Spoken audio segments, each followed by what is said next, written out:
It's the Suntory Sunbirds serving. Sada Cruzeiro not even having to receive for the start of this match at the Volleyball Club World Champs here in Bengaluru 2023. Easy point for Sada Cruzeiro, and that sends Wallasey back to the serving line. Very unique style Wallasey's got. Not something that you will be coaching technically, particularly when you watch him hit. Very, very effective. That's something Mazurski can do all day long. He's managed to joust that without having to leave the floor. What a dig! Oh my goodness. Absolutely incredible dig from Fujinaka. The rally's still going. Both teams in a neutral position at the moment. Can't get a full swing on it, but it does go down. And the point goes to the Suntory Sunbirds. Goodness me, they had to work hard for that side out.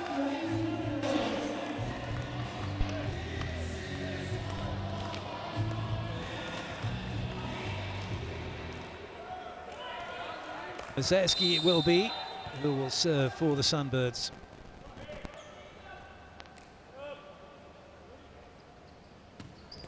Oh dear, bit of a miss-hit, and then as all players tend to do when that happens, look up to the ceiling and blame that and the lights and everything else but themselves.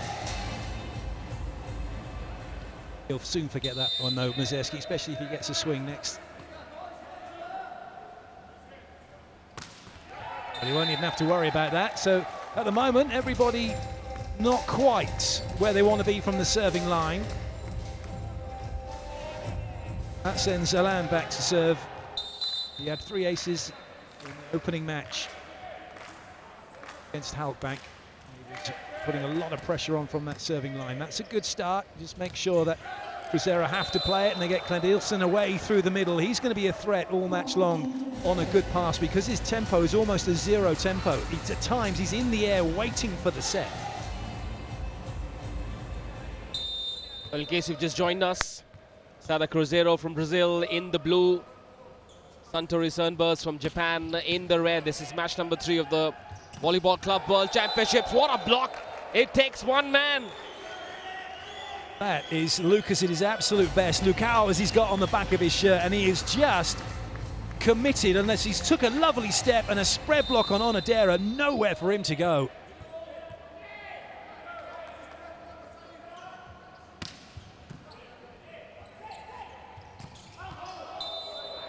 Well, that's interesting because Japan trying to re-establish Onodera through the middle after he got blocked, and because of the presence of Lukao, he's tried to miss the block that time, and as a result, he's missed the court. This is a great start for Cruzeiro, up by 3 already.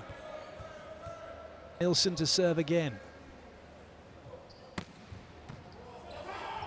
It's free ball for Cruzeiro. Oh, is that caught anyone? I think it might have done. It's not going to be given. If there was, it was marginal at the least. That ball seemed to have hardly any spin on it. Bit of a miss-hit maybe. But did it clip anybody? There's no admission coming from the Sunbirds. Really loud thud that when he contacted the ball.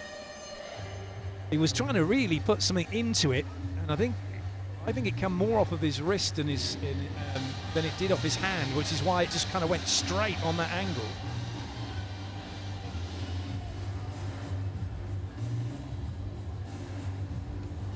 Teams have got unlimited challenges so long as they get them right. They get 2 wrong in a set, they don't get any more, and they are limited to what they can challenge for. For those of you wondering, they can challenge for a block touch, a net touch, an antenna touch, whether the ball's hit the floor or not, and whether there have been any foot faults from the serving line, across the center line, or also on the 3-meter line. And one other thing they'll look for is the last touch, they call it. Effectively, it's around the block touch. When players go in to try and play the ball off the block and then out, who touched it last? Now, who did this get anyone?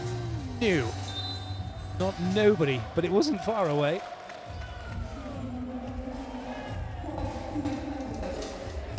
Tough to say. It's the 3D piece of action in 2D pictures. Yeah, so when it goes past the hand, then you think, oh, maybe it did, but actually it's already a couple of feet beyond Onodera when we get to see it in that state. That's better from Lopez, and as all good setters tend to do, he made an error and he's been re-established straight away by the setter. Yep, the 26-year-old Miguel Angel Lopez with that slap cross-court. Uriarte. ball in. Plenty of options here, and Mazerski with his first swing. He's looking for touches, not given. But there's going to be a challenge coming. Is there going to be admission coming as well? And yes, there is. This is what we're seeing more and more of now because of the challenge. There's nowhere to hide. If it's touched you, just get on with it and admit it. Especially at this point in the game. No need to buy any time for any reason here. It's clipped Angel Lopez as it's gone through. With the serve. Oh, that was a very good serve. But an equally good swing.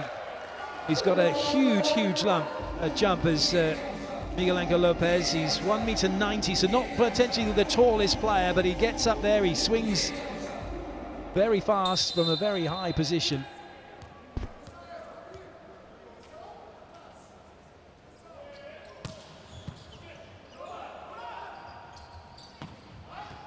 Save. Oh, well played.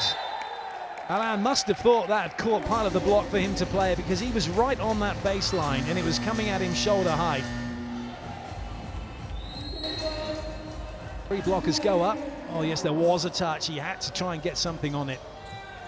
Timeout called by the Sunbirds. Sada Cruzeiro, a 4-point lead. This is the first look at this side on this stage in India at the Cormangla Indoor Stadium. Tell us more about Sada Cruzeiro from Brazil. A big culture there, volleyball.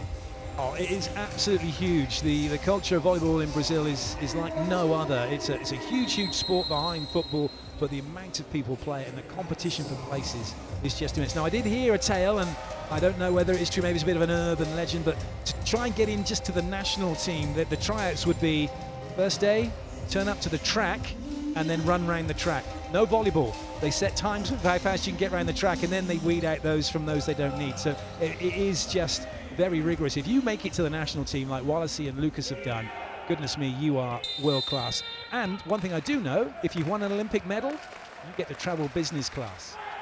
Free? Within the team, the Brazilian national team, when they travel, if you've won a medal, you're in business. If you haven't and you're new, you're in economy. It's one way of saying you are in business if you've got class. There's plenty of that, that's for sure, amongst the Brazilian players here and in the national team. Well, the timeout hasn't really helped the Sunbirds at the moment. What they're coming up against now is a very well-organised Cruzeiro team, very few errors, good pressure coming from the serving line, but also the middle blockers are reading well what's going on and shutting down fast attacks. That's okay. It's not many middle blockers you see with a jump serve. Lucas has that, and sometimes as well he plays at position 6, middle back, once he serves, so that he can hit the pipe in transition. To attack him with the serve. The number 19, Lopez, in 6. Yes, they do. Well, from zone 2, bang, goes down the line and gets the point. That's Wallacey at his absolute best. The way he's able to shape up, it looks like he's going to be hitting an angle cross court here. Look at the way he comes in, and then how he's able to do that. There's very few players can do that, if at all.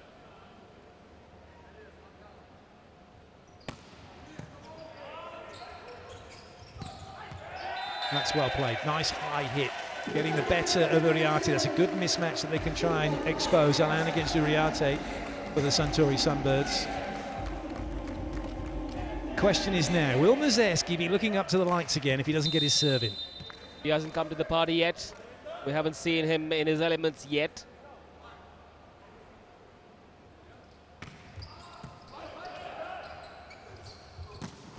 Wonderful.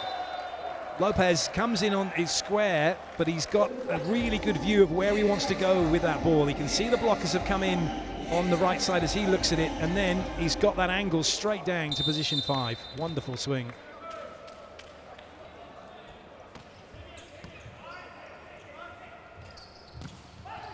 Touch, chicken wing from Alexandre. Really good dig that from Mazerski. He's just...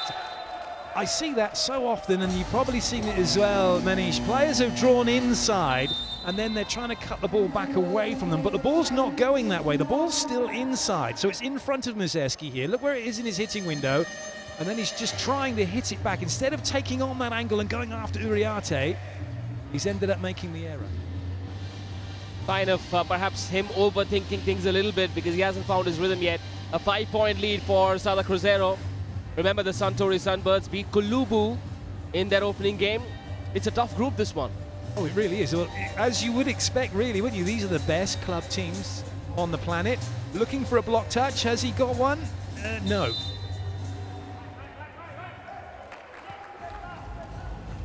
This is a real test for all of the teams, because also, as well, it's a test that they're not necessarily used to because there's different styles of volleyball going on. Win here will seal the deal, a semi-final spot for the Suntory Sunbirds. It's very, very close to a foot fault on the serve. No one's questioned it, and Cruzeiro make the block for a break point, and they extend their lead.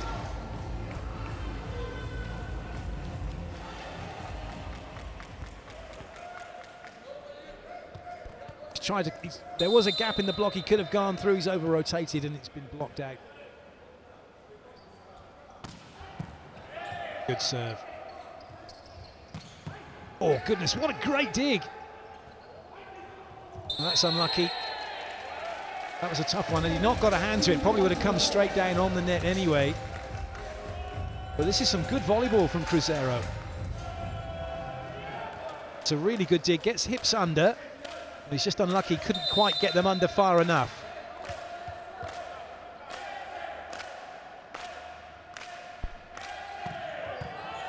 Good dig.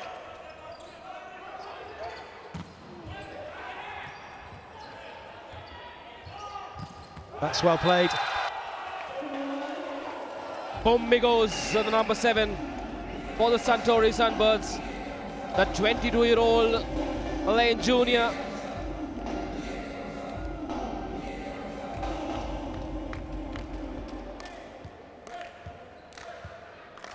And once again.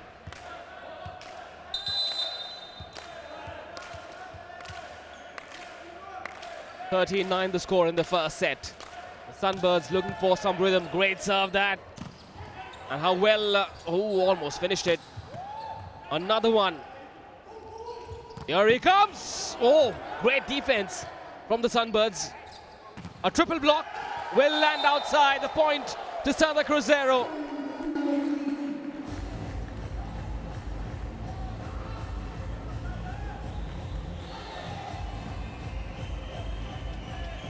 Take a look at that, right at the heart of that block. Man in the center, 14-9 it is.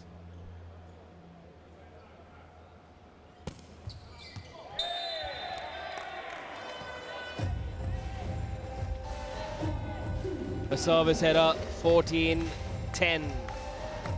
Is this the start of the Sunbirds forging a comeback? They've looked a bit impatient, slightly off color in this first set. The Sunbirds after a win last night. Well played, Lopez.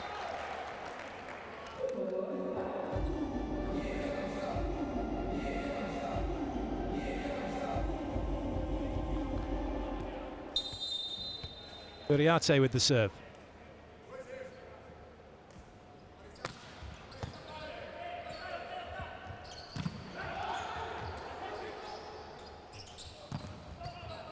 Nice touch that from Muzeski.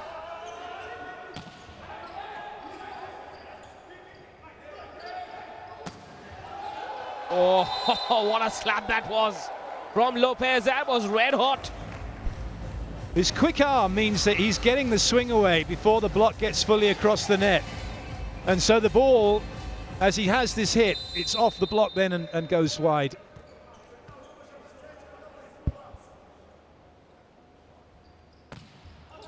Good leave.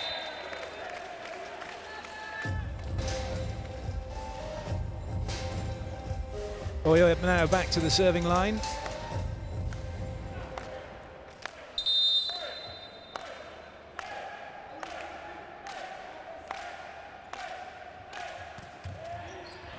It's a very good serve and a good save But it's going to be free ball now for the Sunbirds. They're lining up 4 attackers available. Here they all come. And Muzeski just puts his hand straight through that. What a hit. That is the first show of strength. Now then, if that man gets going, watch out, Cruzeiro. That's what he's capable of.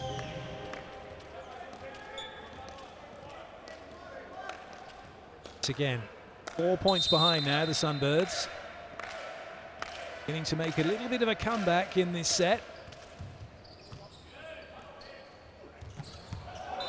Well played. That's a really good play. Look how he jumps and then he leans back to create the space he needs to find that angle on the cross court. Have a watch. He comes in, there's that lean, and then he's got that space to hit past the block. What a serve.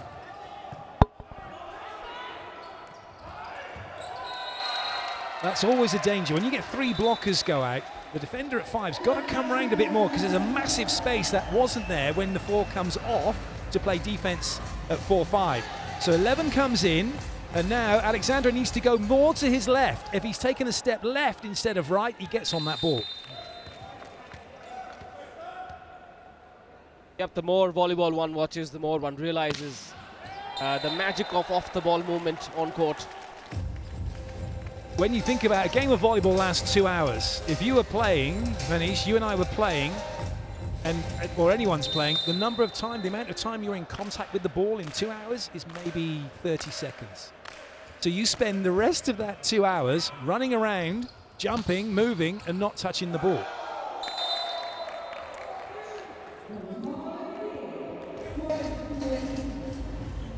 Yeah, as they say, there's more to a gun than just a trigger.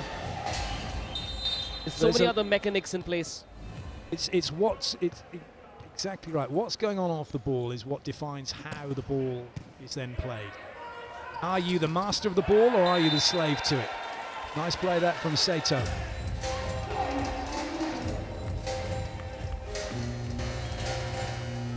Change coming for the Sunbirds.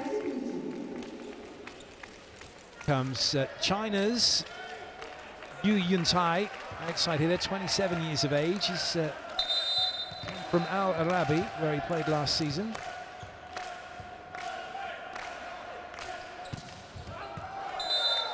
Not able to cause any trouble with that one.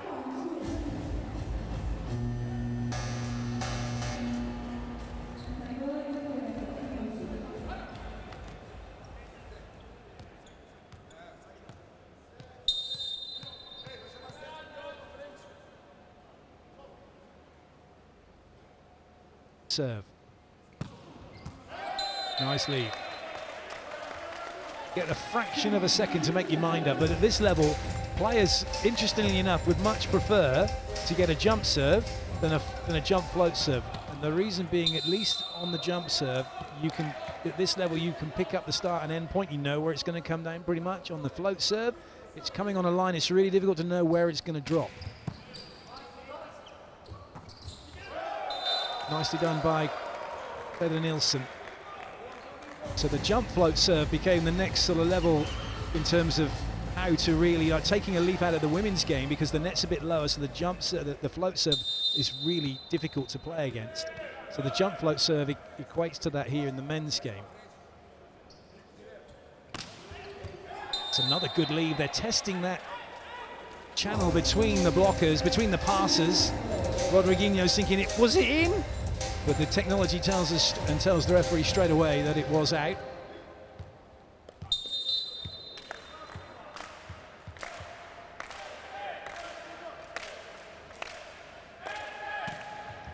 That's in. That's a really good ace.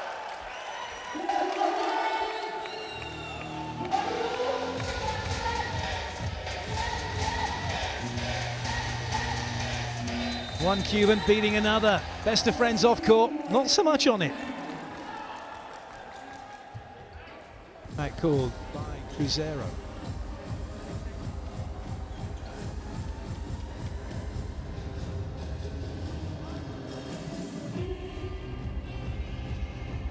That run of points have been side-out points, and then Suntory siding out for their 16 and getting a break point for 17.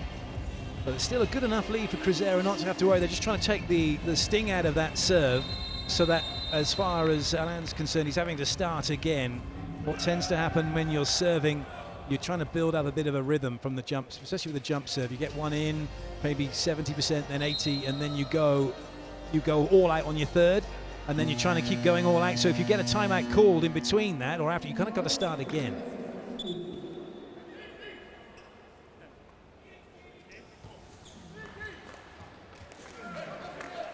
Things for sure. Lopez, is he thinking it's a 1 in 10 serve? So if Alain did that again another 9 times, he couldn't find that spot, or does he respect it, make a little bit of a move to his left?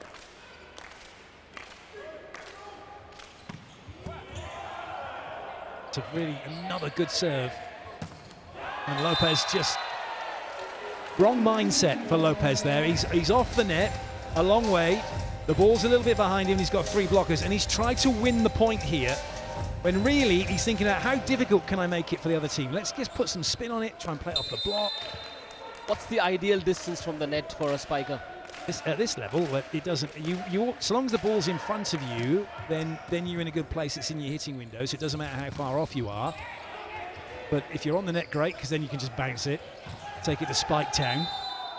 But for these guys, you've got middle blockers. You can hit the ball, a fast ball, from around about the 3-meter line, if necessary.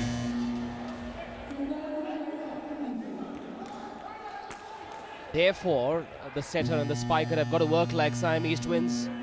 They do. You just need to make sure you're always trying to get on, make sure you have a good link to the setter. You can't just turn your head to them. You've got to open up. When you're playing volleyball, you always want, for everybody, you always want your chest facing the ball, no matter where it goes. So if I'm next to you and you pass it, I don't just turn my head and go, I hope you make it, because if you now dig it somewhere I can't go, I've got to turn. But if I turn to face you, I'm what's called linked into you. So no matter now where it goes, I can go and chase it. The same way, if you're the setter, I want to be open to you so that you can put the ball in front of me and I can then take it in my hitting window.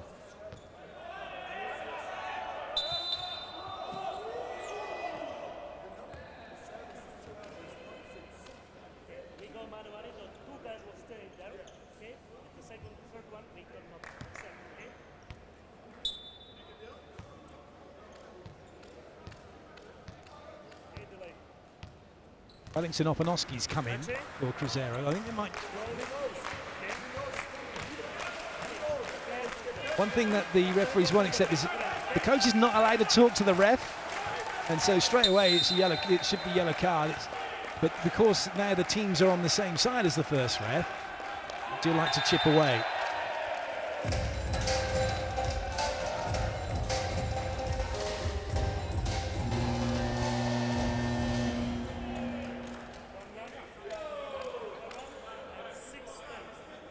Peter Nilsson coming back on.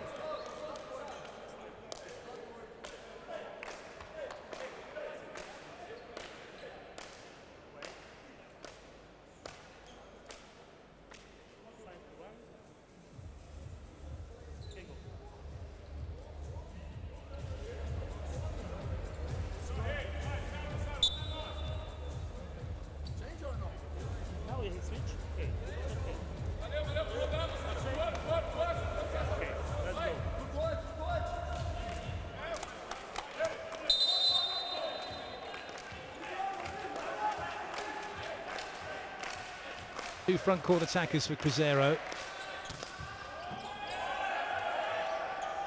Lopez has got some real work to do. That's a better swing from him. That's exactly what you want to be doing. He not trying to hit a clear winner, but take the block on, which he did, and then he made it difficult for Alain to go chase it down. Really smart hit, this one. Threading a needle. Uriarte.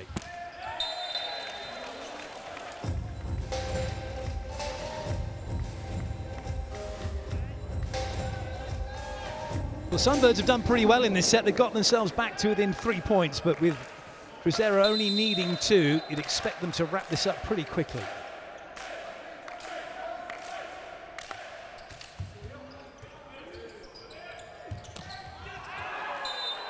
That was a bit of a stretch for Lukau, and he's not found the court. Not often he makes an error on what was a really good ball in. Just a bit of a miss-hit.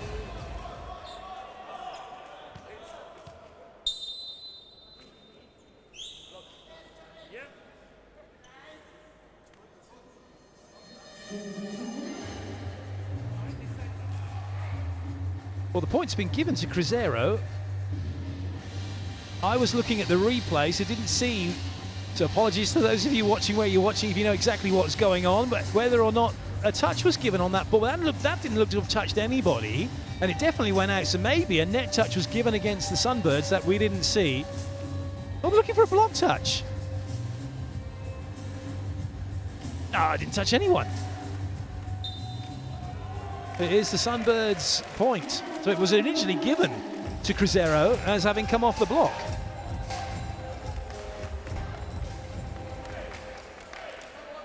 Two points away from sealing the first set. A 2-point lead as well. Sunbirds serving. Chance now to kill it. Shot set.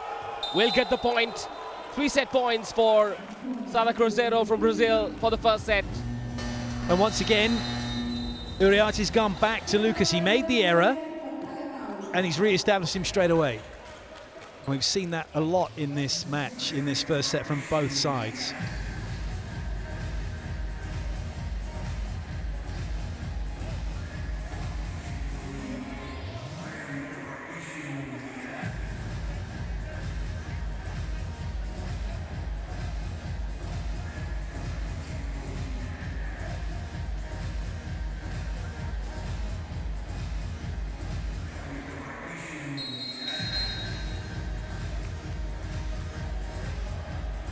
Sunbirds had a very nice season last season. They're the Asian Club champions. They beat Jakarta.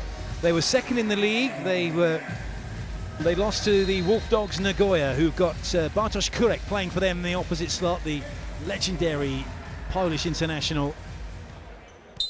They were second again, actually, in the Kurashika tournament to the Wolf Dogs. Oh, I say, what a serve to wrap up the first set. A huge ace from Lopez, and it's Cruzeiro who take it 25-21.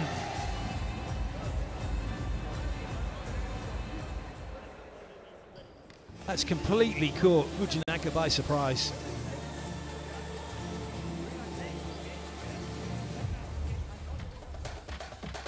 Very nice start to this first match for Sada Cruzeiro here in Bengaluru. They take the opening set 25-21.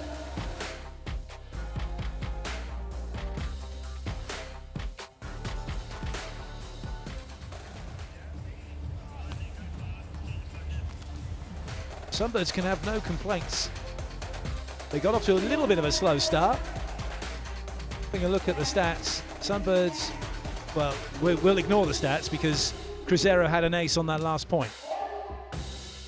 So it should be at least one ace all. But Sunbirds definitely making too many errors.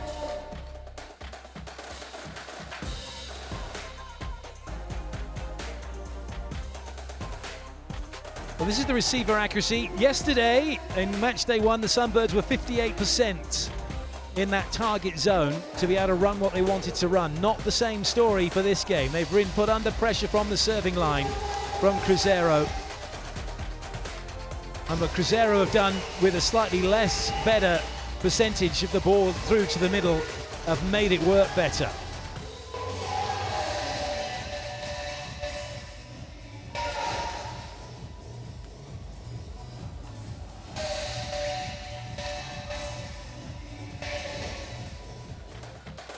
Some of the action from that first set, some of the highlights. It's always good just to watch, observe, and you get a really good chance to look at the technique of the players, how they come in, how they open up. What's their left arm doing if they're a right-handed hitter? Are they keeping it high so that they can stay high on contact? Are they letting it drop, which drags them down and around, which reduces height and opens up more errors if they're trying to go to the sideline? All these things, what you're going to look at. Are you still when the defender leaves the floor? No, he wasn't. No, he didn't make the dig. It's really important when the spikers leave the floor, that you, wherever you are, you play volleyball from there. In volleyball, you don't fight for position, you fight to keep the ball in play. If I'm so worried I need to be at position 1, but the ball has been hit to 6, I'm thinking about the wrong things. If I'm not in the right place, I've got to play from where I am and then see what I can do about it. At this level, though, on the middle attacks that come, the players have what are called base positions, starting positions, at 6, 5, and 1 and 5, ready for that middle attack. The 6th player will usually line up opposite to where the middle blocker on the other side of the court is to take that angle, and then 5 and 1 just stay ready to try and make a quick dig if necessary. If the ball then goes wide, those 3 players make adjustments, only slightly. 5 and 1 might just turn to face the line or turn to face the angle. 6 might make a couple of paces to their left or to their right to get set for that next swing. But as soon as the spikers leave the floor, they've got to stay where they are. Yes, fantastic, fascinating insights from Clayton Lucas here. Vastly experienced commentator. Follows the game across the planet. Much to the envy of a lot of us. I'll tell you, I'm envious of what you guys get up to. It must be fascinating to be able to commentate the game here in India. I'm enjoying every second of it. Second set then underway, Wallacey with the serve. And that's a nice side out for the Sunbirds to get up and running.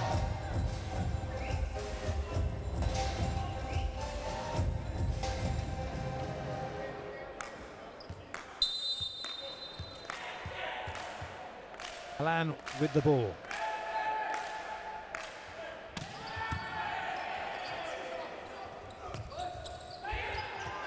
That's really well played, Rodriguinho. He's so close to the net. He's got to make sure that he doesn't touch the net with his hand and then with his body, and he did really well at that. He knows it's tight.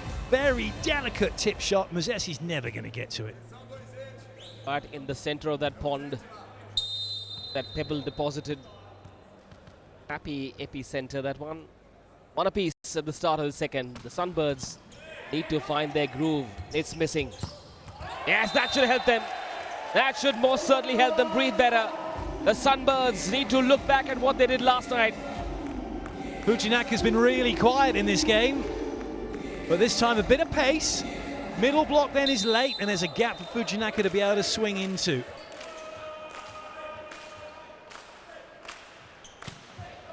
Ooh, on a error, not far away.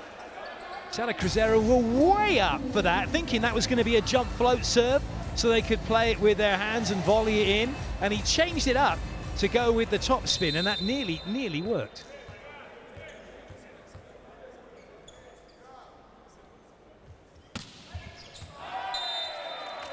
That's good leave.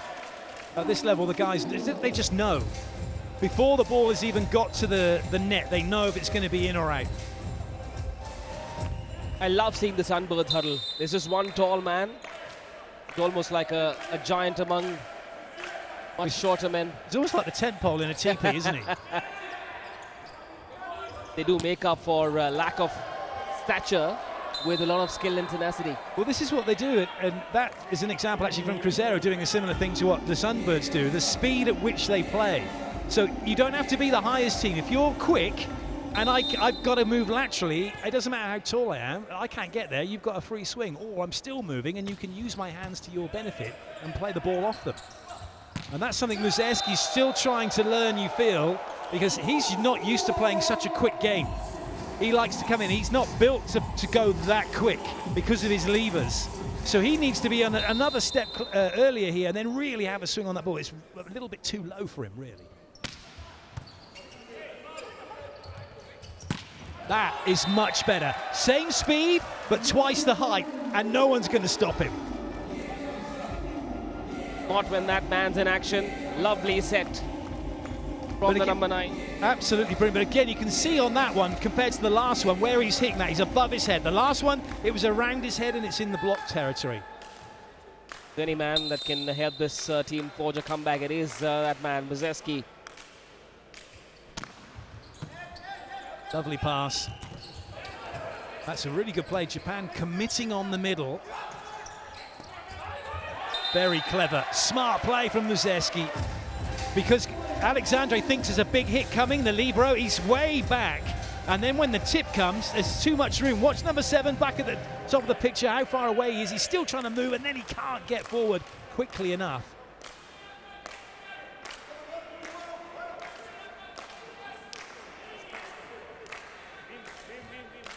As a libero in the backcourt, are you ball watching? Are you spiker watching? Bit of both. You want to pick up the angle of approach, and then you've got to look at as well what the block's doing in front of you. Sometimes liberos will look at the block as more of an outline and try and see what's going on through it, because the ball does come through it, it can come off it. You've got to be ready and able to then make adjustments if it comes off the block. If you know, these players know, if the player's hand is already up and in front, there's no hard hit coming. So it's going to be a tip. However, it might be short, it might be long, but all that tells you is you know it's not hard. So that changes the way you stand. You're not ready to take a big hit. You get neutral, you're ready to run. Do I know going to go short? Have I got to turn and go long? So there's a lot of things to think about. So a good spiker or a quality spiker is one that can change his or her shot mid-air. Completely, and make it look like I'm going to go on the hard hit to get you set for a big swing, and then come with the tip, come with a little roll. That's a foot fault from Lopez on the serving line.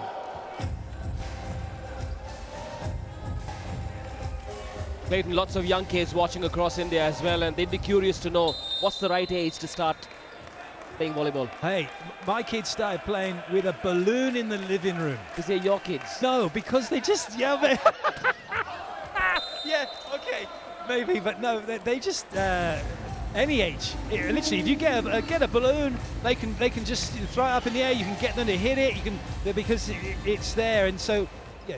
As soon as they get anything, any age is fine. It's never too early. But with the right size and weight of volleyball, there are volleyballs designed for the different ages. Young kids do not want to be playing with a volleyball like this. It's too heavy, and it doesn't help them. And also the net's lower for the junior volleyball, and of course it's smaller, so you build it up in stages, you progress through. You don't go straight into 6-on-6, you play mini games, mini volley, one bounce, catch, so you're able to get to a position where you can really enjoy what's going on and then get to this level. Amazing how it's a sport where pretty much every body part comes into play. Yes. Your knees, your back, your core muscles, your shoulders. When the game was first played, I think it was 9-on-9, then it went to 6-on-6. It was for businessmen who wanted a genteel sport to play. And William G. Morgan, the inventor of volleyball, and it was called Mintonet when it first started. But you couldn't play the ball for a long time below the height of the knee. It's been in recent modern times that you can play with any part of the body. And that makes it so much more spectacular. And I think as well, volleyball and volleyball governing body, the FIVB, have always been at the forefront of how can we make this game better as a spectacle, for the fans to watch, for the fans to understand, and for the players to enjoy. And the invention of the libero is certainly one of those things. It's also this tournament being hosted in India is a step in that direction, isn't it? Oh, to take the game to a much larger market. So well done to the FIVB as well. It makes absolute sense. Let's expose the world to volleyball and let everyone have the joy of being able to see the high level. We're on the way here on the bus. We went past the school. They had a net in the school, and there were all the kids were playing as we went past. So it is, it's good to see that it's around, but the chance to come and watch it in person is amazing. Yes, millions watching this one across the world as well, and of course the advent of the Prime Volleyball League as well has kick-started a journey that will take this sport very far in India. Indeed it will. Sony TV and Volleyball TV will be showing that, and we're showing all the matches here for the Club World Championships, and just, yeah, phenomenal. Wherever you are, I know that there are people in Japan watching right now, watching the Sunbirds play. There are people in Brazil watching Cruzeiro play. Right now, they've just done enough because Sunbirds started this set quite well. Just 1 point in it. They're holding on here. They've managed to find a rhythm and have been able to work their side-out game. Safe to say that the game, or a game, typically moves a lot in the second set, because to make a comeback in the third, perhaps tougher. This is the time when you've got to level scores. You certainly have, but a lot of coaches will say, for the Sunbirds coming into this one, the game plan might be, hey, we might have to do this in 5. If we have to do it in 5, that's fine. If we go 2-0 down, that's fine. We'll take the next 3. And so you have a mindset that it is, if it has to be done in 5, so be it. And right now, yes, what they've been able to suss from the first set is our game plan right? For sure. Do we need to make any tweaks? There's statisticians all around watching what's going on, feeding back to the assistants and to the head coach, whether or not they need to change anything, whether there's somewhere they can go to get points. That's a great pickup. Cruzeiro somehow kept Muzeski quiet today. Yesterday we saw them work with so many options. That hasn't worked today. Once again, Muzeski's ball has been dug well. That error gives the Sunbirds a point. And they are in the lead. Breaking news. Alexandre is going to be really frustrated. He has made some incredible digs in that rally. They're going to challenge for a block touch. Oh no, it's not touched anybody.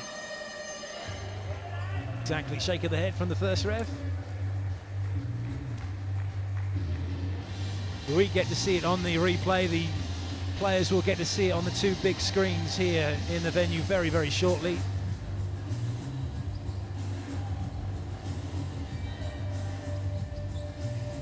Big fat no. Sometimes when you look at it on a screen like that, when the ball goes over the top and creates a shadow over the hands, it can look like the hands have moved or the fingers moved because of the shadow effect of the ball. And especially when it's shown up on a big screen and you're watching it on your screens. I know you might be watching on 4K screens wherever you're watching, but it's still not as many frames per second as what the challenge team are watching it on. They're looking at about 200 frames per second, and it's crystal clear, and they know that there is no touch, or equally if there is a touch. So as you said, with the Sunbirds going in front, Cruzeiro calls the timeout. The last 3 points to the Sunbirds. They are into the lead. It was 10-8 at one stage. Good to see young kids coming in here on a weekday evening. Surely more will trickle in as the citizens of Bengaluru get back home from work, quick change, and off to the stadium to watch some world-class volleyball. Hello, young lady. Oh, the star of the future in the making, potentially. It is moments like this that do have lasting impressions for the children, kids, when they come to see sport for the first time.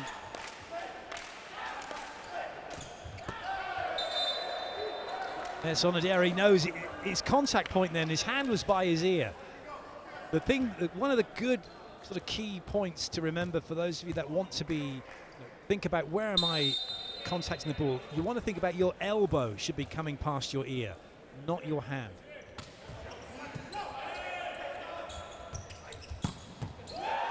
Oh dear, Clever Nielsen gets turned by the ball. We almost got that then. I thought there was a souvenir coming our way. You want to try and stay facing the net. He's facing the net, he's facing the net, he's facing the net. He's not facing the net. And because of that, it's Garnett where he's ended up facing. The battle is to make what I call a golf-style movement with your body to play the ball, as opposed to a baseball-style swing. Like cradling a baby. Yeah, really good. Yes, very much so. And then keep that in front of you, and the ball is your baby, and you don't want to let it get through.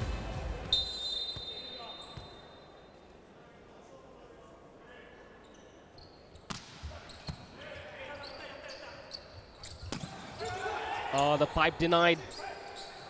Free ball, here they come, Lopez! Ooh, still in play. Here's Muzeski, hits it out. There was no touch. He went for a cut, he definitely got the cut, but he didn't manage to find the court. He made a very good dig though in that rally. Could he have gone down the line? No, the block would have said no, I think, on that occasion.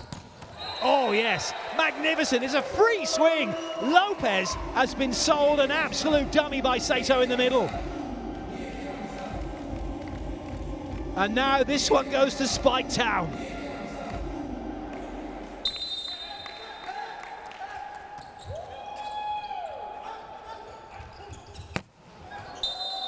Now Wallace can find angles that other people can only dream of, which he does with that swing. He's known as Wallace around the world. In Brazil, it's Wallace. when you hear the Brazilian commentators talk about him. And Lucas, interestingly enough, has only just changed his shirt to Lucao in the last couple of seasons. He's always had Lucas on the back. It's his way of saying, look out for me. Exactly, yeah, you want to look out, he's coming. Yeah.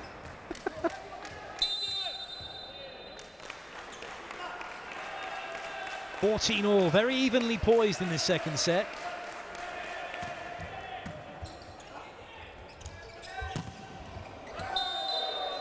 That's what they've done very well, Cruzeiro. They're running their middles with the speed that's very similar to the middle attack. And there's so little time for the Sunbirds to react when they're blocking.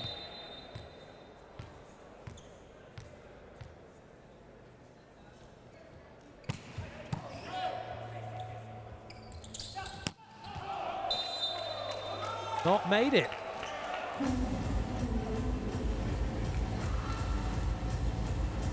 Having a look, this one's, we get to see this ball in, ball out. It's straight away, there's no challenge for ball in, ball out anymore. The technology takes care of that. Gets to serve again. He's going to be playing at 5. Lopez will stick at 6 for the pipe attacks. They're almost a mirror image of each other, aren't they? Lopez and Alan, very similar styles. Both play for the same national team and both able to do this with ease. That was an ace from Alan. 16-15. Still with the Sada Cruzeiro. As Muzeski overhits it. Another miss hit from Muzeski. Didn't find the full contact he wanted. Now Wallace goes back to serve. Cruzeiro move into their strong, or slightly weaker rotation, I should say, with Uriarte now into the front row. So only 2 front row attackers to choose from. But potentially 2 back row attackers if they run a 10 and a pipe. Not going to do that. Lovely from Onodera.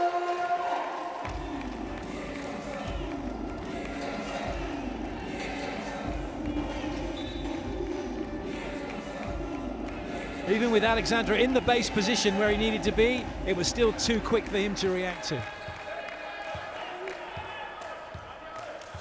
He needs, if anything, the only thing he can do is to start his base position a step higher, and then he could have got his hips on it because it would have hit him.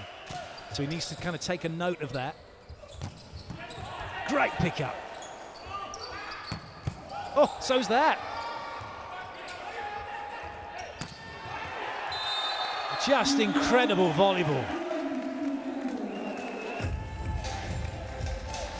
The Sunbirds have definitely upped their level in this second set to be able to compete and stick with Cruzeiro.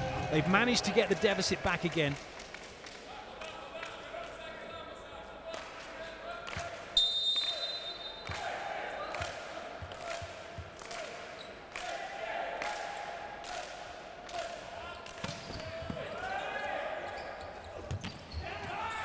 Transition chance here for the Sunbirds. Nice play, good reactions by Alan. Fujinaka, oh dear, no. It's come a cropper. This is one of the risks that the Sunbirds have. They try to go quick like that in transition, and Inoue has not put it high enough to give that cross-court option.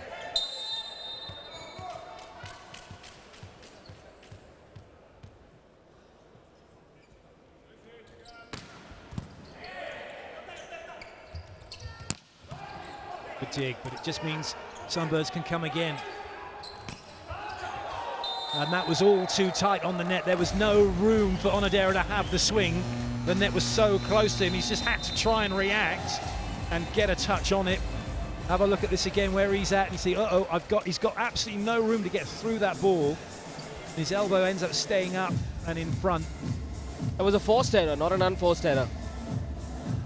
Yeah, I guess you could say it was Oya forced his error, but in terms of the stats, he's made it. It go down as an unforced error against him.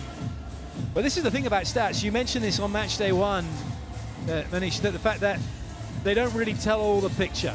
They give you some information, but there's a lot more to extrapolate from that. That error that will go down as an error for Onodera, really, Oya's got to hold his hand up and go, I'm sorry, buddy, I've given you something you just can't do anything with.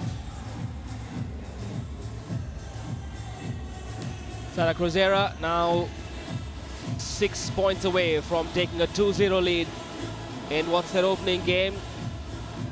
A win for Cruzeiro will really throw the group wide open, because the win for Sunbirds would mean that that one semi-final spot would be taken. It certainly means that for Halkbank, they'll be thinking this is great. It'll be ones potentially they've got a chance that they'll need to beat Cruzeiro, and then the group will be wide open. That's a really good set.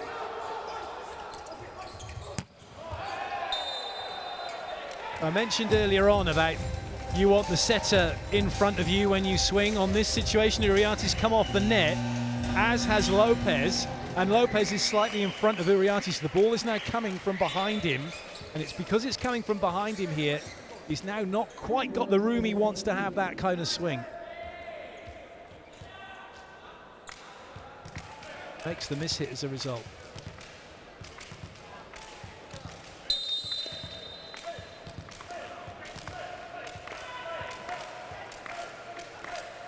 Yuantai with the serve. Excellent. Lopez has got a really nice swing as well. It's really difficult to know what he's going to do, because he doesn't open up this and bring his elbow back. He comes down and around. So it's really tricky to know whether he's going line or cross court. As you were just, it's great. We haven't got a camera watching us, but if you did have, you'd have seen Manish just replicating Uriarte's wonderful one-handed set, like he was throwing a dart, wasn't it? Like he was fixing a bulb. He was, yes. Yes, that's a very good analogy. As I'm now doing it myself. Ding. Of that. Definitely lights on at the moment for Cruzeiro. They're up by 2. Taylor Nielsen with the serve. Tricky. There's not many left-handed middles that Luca goes up against ever. And instinctively you're thinking right-hander. Seto's left, and he's gone straight past Lucas here, because he needs to be a step further over to his left to deal with that. The dynamic changes a lot when you have a lefty in the mix, isn't it? It really does. My ultimate team would be full of lefties with a right-handed setter, and rotate round, and then set from 4, not from 2. That is incredible from the Sunbirds. They've leveled up.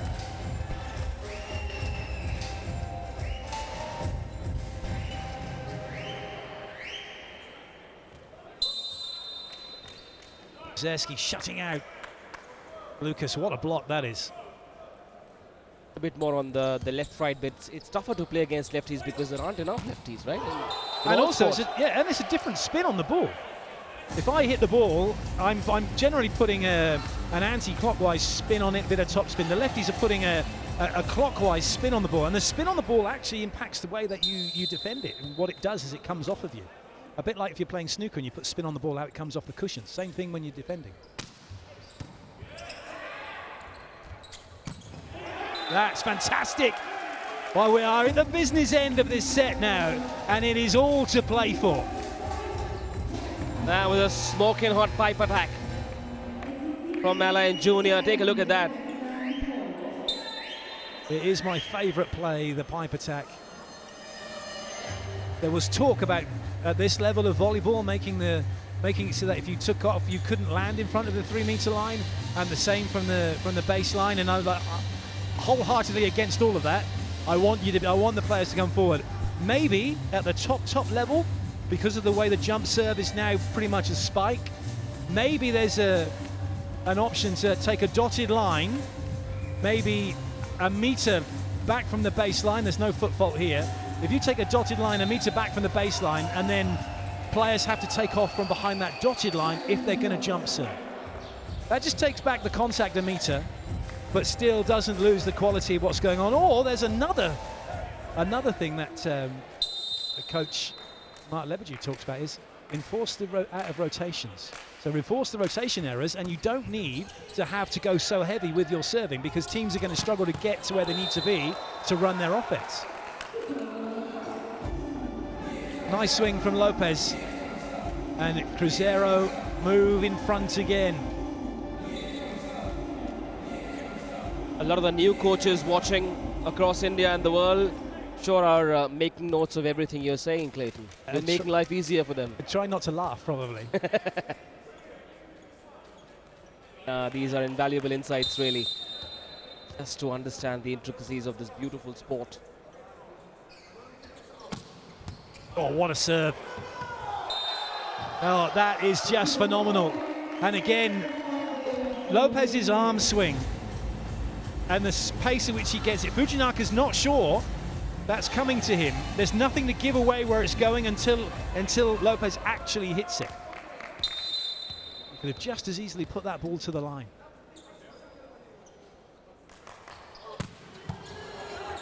Overpassed. Chance here for Cruzeiro. That's a good dig by Fujinaka. Muzeski can't have a full swing. Great cover. Sato in on the action. Alexandra, of course, he's in on the action. He's been magnificent. And then in the end, Rodriguinho was guessing. He had no clue what Muzeski was going to do. And it is a point for the Sunbirds. They get away with that after that overpass. Lovely rally that. Both teams kept themselves in play, and Muzeski, third chance, lucky.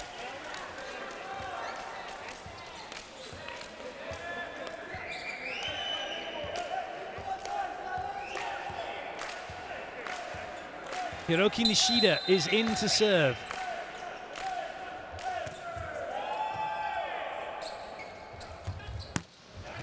That's a good touch. It's going to be tricky.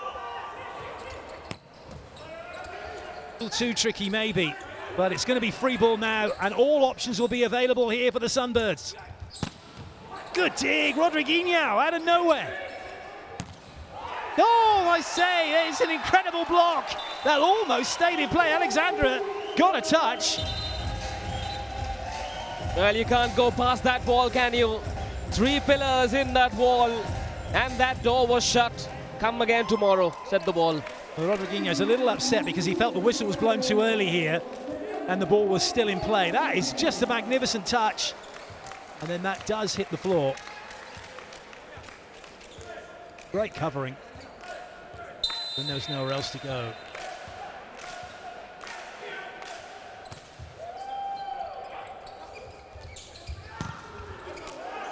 Well played. Little hop and a skip from Walasi. And Cruzeiro now have a set point, but you get the feeling this one could go past 25 points. Another change for the Sunbirds. Sato back in to go off. Fujinaka to come in to pass.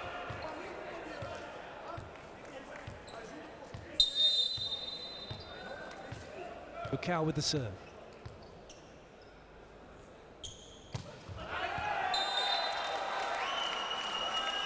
We have indeed gone to 24 apiece, so now it's the first team to get 2 clear will take this set. There's no limit. We just keep going until a team does get 2 points clear.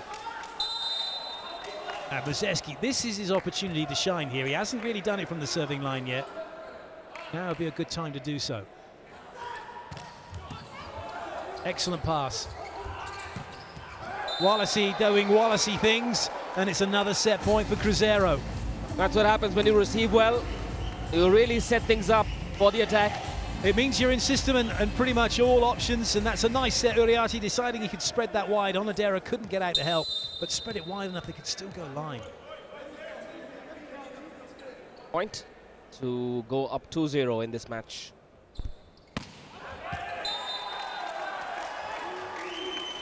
Risk reward, we say it a lot, but it is what it is. If you jump serving, if he gets it in, he can cause trouble. He doesn't want to make it so easy that it's just no point trying to defend against the team coming at you with 4 attackers. Alan now with the serve, but it's pressure on here, the Sunbirds. They need to win two points from serving. Cruzeiro only need to win 1 point.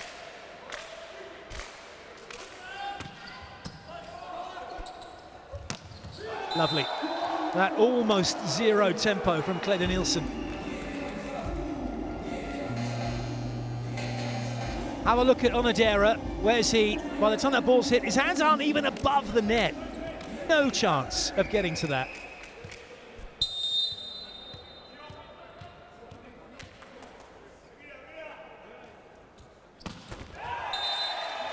He's rushed that. He hasn't thrown it high enough. It's come down a little too low and he's hitting it around about his nose. Does he have a dinner date? Why is he in a hurry? Yeah, yeah. Maybe the coach said, take your time, but hurry up. Every good server, and for those of you watching, if you want to be a good server, the first thing is you need a pre-serve routine that never changes. It gets you in the zone, ready to serve. That just clipped the block. Play continues. Oh, well played, Muzeski. But it doesn't stop Cleda Nielsen getting the point. There was a moment when it might just have changed and given the Sunbirds the advantage. But no, it is set point once again for Cruzeiro.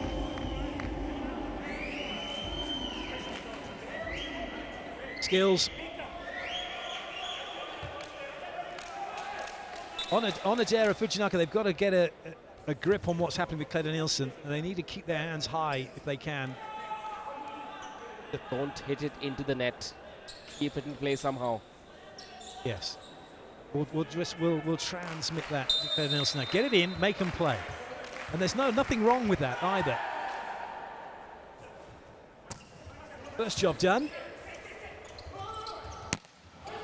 Second job almost done. Muzeski comes and has another go. Oh, goodness me! He gave that a little extra hot sauce. That's going to leave a mark, that is. A stamp of authority from Muzeski on that man's chest. Spelt M-I-K-A-S-A.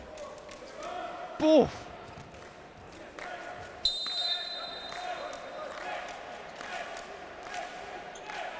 Like a visa stamp on your passport from a tired immigration officer. Oh, I think that was more of a denied, wasn't it? Yeah, you're not coming, you're not playing anymore, done.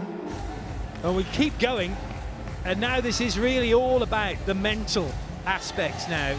The physical's fine, but it's going to come down to, and the question, what's it going to come down to? Is it going to be a really good swing? Is it going to be an ace serve? Is it going to be an error somewhere? Or is it going to be one on a positive action?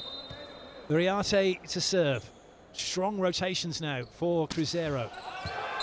He's caught in between. That's a classic. In between, do I go for it or do I just get it in? And in his head, it was neither here nor there.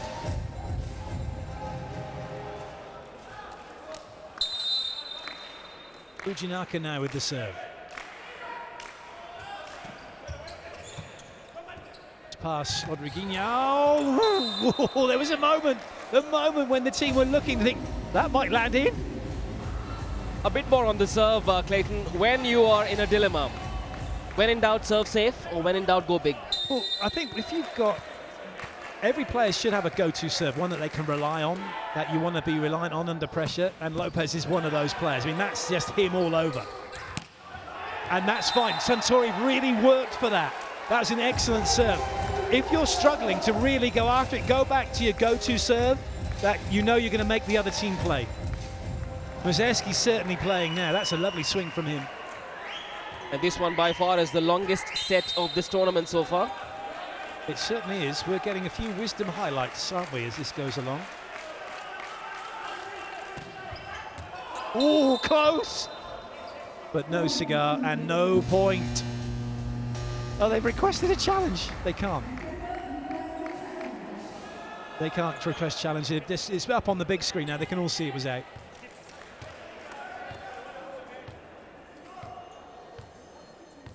The third referee, Andrea Pucar, out of your pictures, just telling the assistant, can't challenge for ball in out. Oh, is that in? It is! It's an ace for Cruzeiro, and they have got it done. And Lucao is the man who comes up with it. And the set is eventually over. 31-29, incredible second set.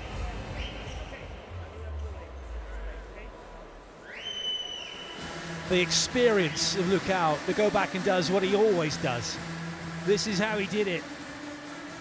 Right in between the two passes, Fujinaka and Alan look at each other.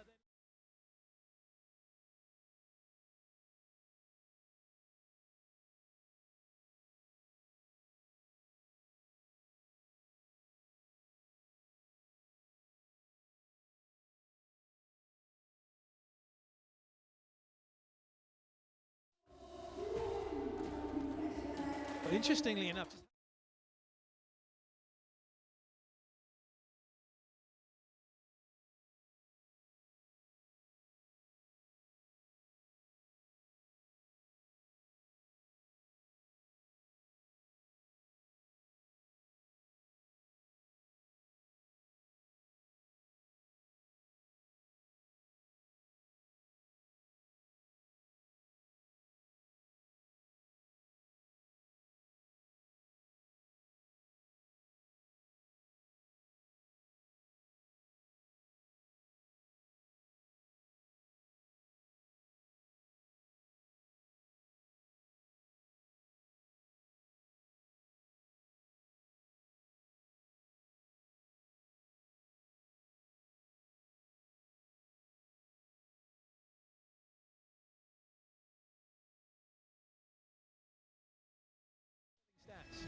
however, it wouldn't be so good if they were getting 82% of their serves in by doing it underarm. So there's got to be a balance.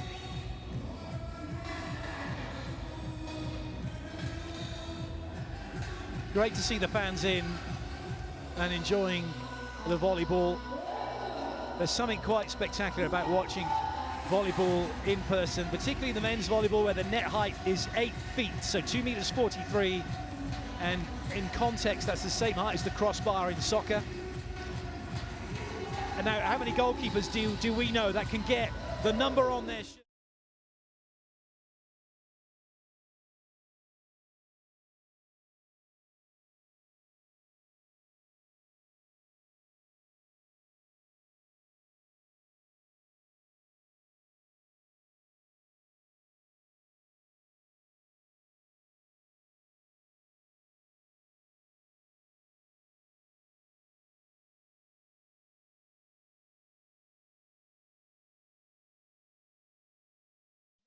Starting to bring back memories for those of you that have watched him play of that big starfish he used to do.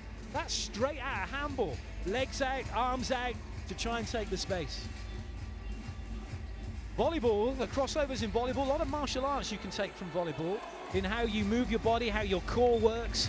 Bruce Lee's famous 1-inch punch, all from the hip, all coming through. The same in volleyball. Your speed and your power that you generate to hit the ball is coming from the hip up and to get through the ball. You're not trying to tense your arm muscles, your shoulders to really hit the ball because they get too slow.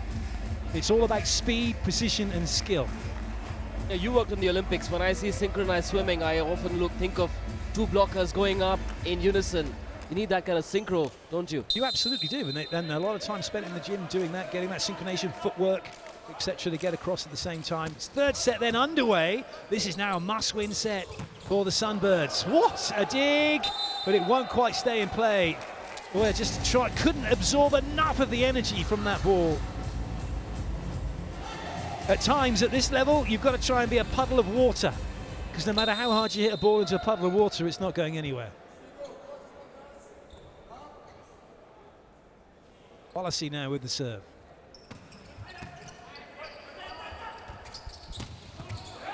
Nicely done, Fujinaka on that pipe attack, catching Wallasey by surprise. Well, the Sunbirds are thirsty. They've been kept away. Hardly ever they've been in the lead in this match. I think at the start of the second set they were. That's when they really started to come into their own. But then the big moments were won by Sada Cruzeiro, the team from Brazil, in case you've just joined us in blue. Oh, good block. Very, very effective block from the two tall men. 1 and 13, Onodera and Muzeski. Well, this is where Muzeski makes it look like a badminton height net when he gets across with his block. And it's interesting, I think this is his second block of the tournament. Look at that, he's so far across, and it's so easy for him to get there quickly. If you want to be an effective blocker, you talk about having a now moment, and your now moment is when you get across the net. For those of you watching, if you look at the replays now and have a look, and you'll see that the now moment for all the players is after the ball's gone. They're getting across the net, the ball's already past them. So can you get across the net before? Can you get as close to the ball as possible so that there's nowhere to go?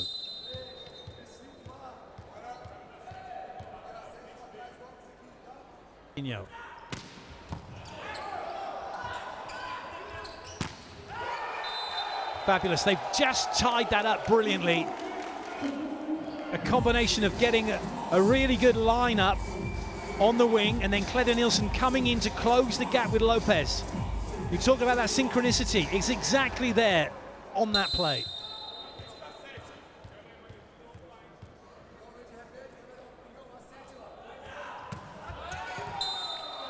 Miss hit.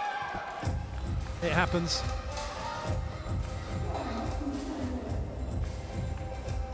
Tell us a bit more about the difference in styles of nations from Southeast Asia, the South American nations, those in Europe.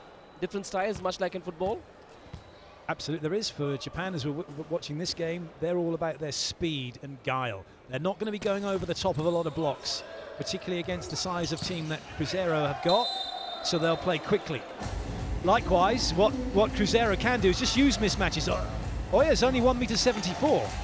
And even though Lopez is 190, that's still a mismatch, plus the jump height, and suddenly you can go over the top of blocks. What Japan will do is they use their speed to try and catch out the taller players, try and make Lucas be late getting wide, Claire Nielsen late getting wide like that, but you can't run your middle to where Lucas is waiting. That's nicely done. Now that is an error from Lucas. He thinks that that's trying to be played off his hands, so he's got his hands out of the way so that the ball would sail out. Muzeski's ignored all of that. Muzeski's just thinking, get a good contact, get through the ball. He does exactly that. And because Lucas took his hands away, it becomes a cheap point, and Lucas then apologizes. Yesterday we spoke about how the taller players struggle with the defense in the backcourt. That is being shot a huge disadvantage in the front court. Oh, boom! What a spike that was! Went down the line at Fujinaka. No chance of retrieving that ball. To answer your question, no, it's not a disadvantage if you can jump really high. I mean, seriously, if you can get up and you can get across the net and you can make blocks, then you're going to be, or you can be effective in that area, then great. But if you can't, what Japan do at the national team level is they take Seki, the national team setter, who's also 174, on broken plays, he steps out of the block, and the four blocker will go over, join the middle blocker, and they'll put two blockers up. So they find solutions. There's no one way to do anything in volleyball. There's fundamentals, there's certain things you really want to have that you can then rely on when you're under pressure. You want something that you can go to, that is not going to quit on you. It's not a shaky technique. And then you work around it.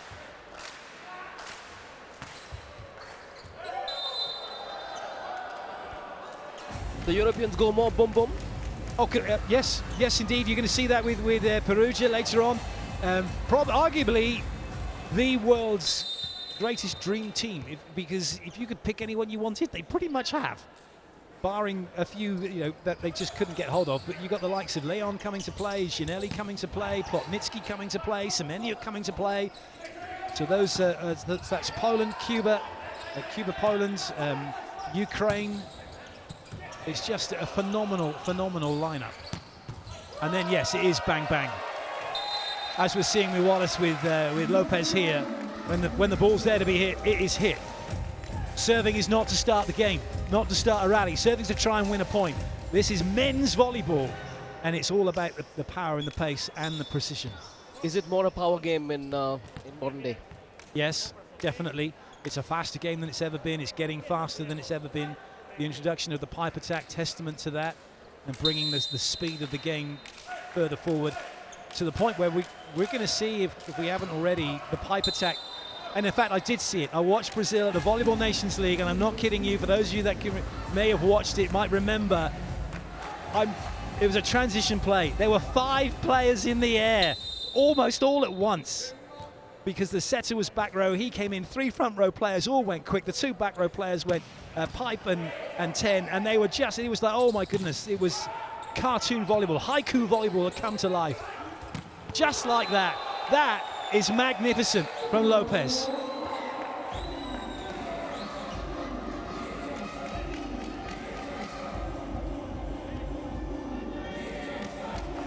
Here comes the boom indeed. Boom, boom, Lopez.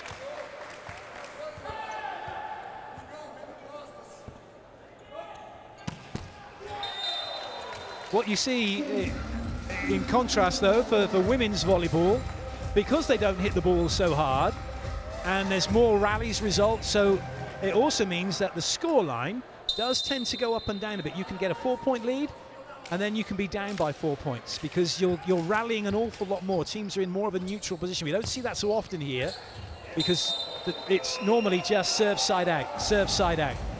So if you get a couple of points in front in the men's game, generally you'll be looking to hold on to it. I think that last set was a good example of that at 31-29. So small margins. There were probably, what, 4 or 5 actual rallies in that entire set, if that. Wallacey now with the serve.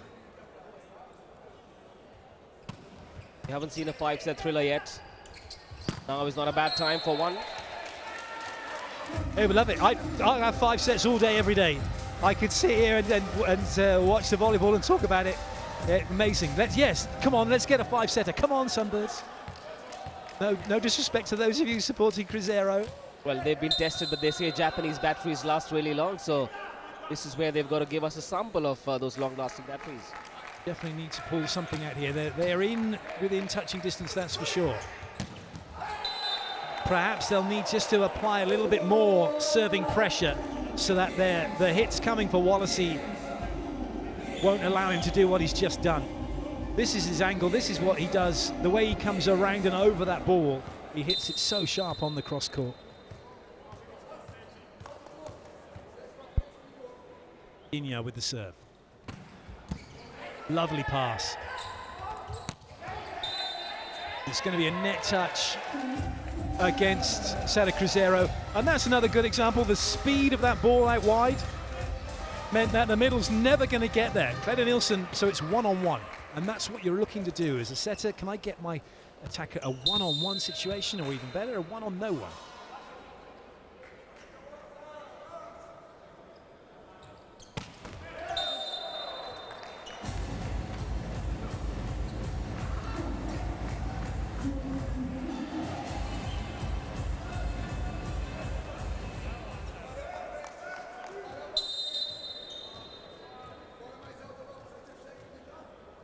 Nielsen.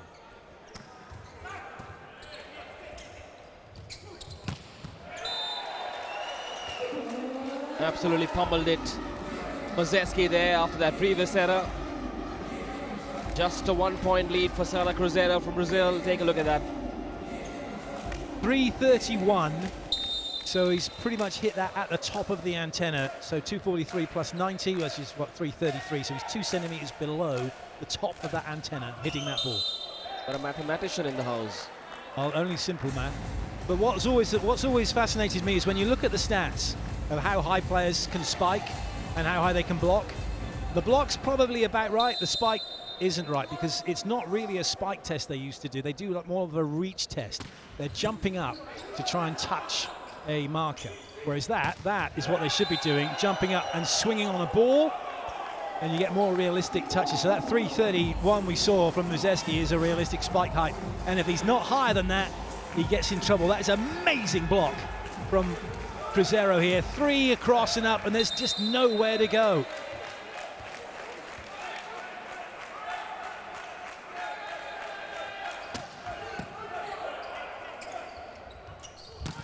They've done it again.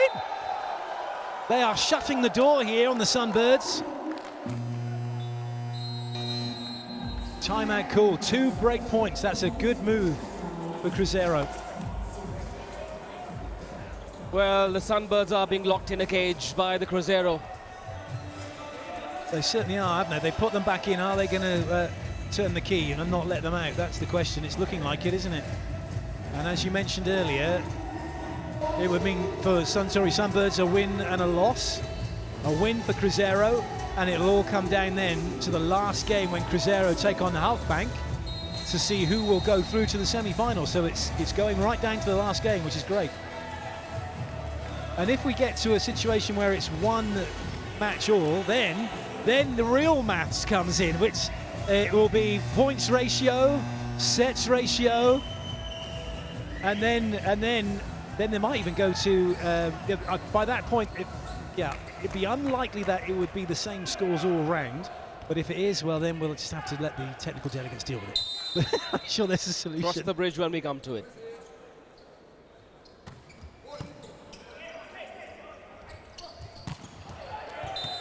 Took his time, hung up in the air for a while, and then timed that spank right. It certainly was. One other thing to consider, if one of the wins, say tomorrow's the match between Cruzeiro and Halkbank is a 3-2, then that splits the points as well. 2 for a winner, 1 for the loser. That could certainly then affect the outcome of that group.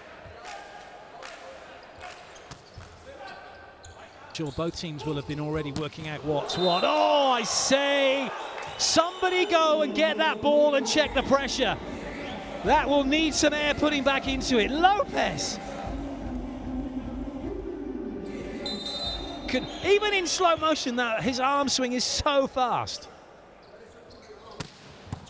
Oh, he hates the ball, doesn't he, Lopez?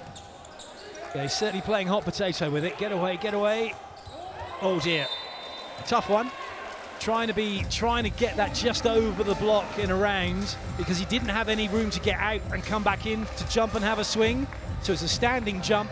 He's tried to play a shot and he's unlucky. He's not got enough on the ball here.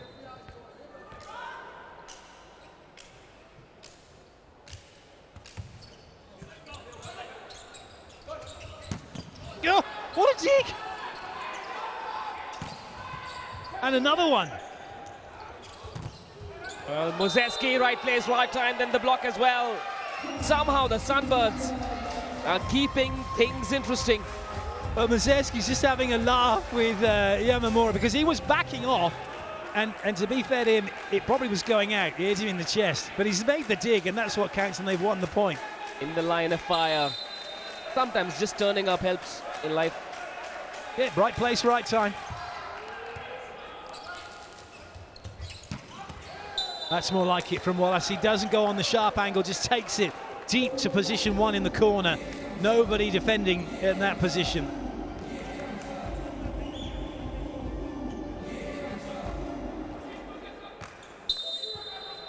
Bisected 4 players with that swing.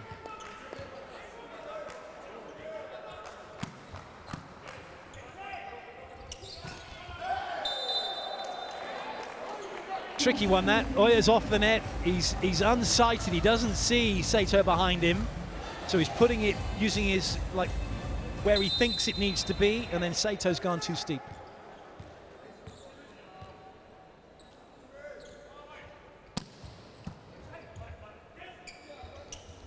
A bit tight, but that's okay. Muzeski, I'm not sure he was actually off the floor when he's played that, but he's got it off of Wallacey in a way.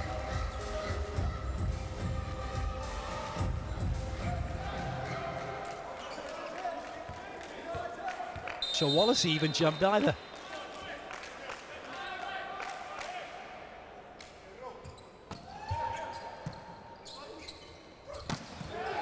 That's such a good play.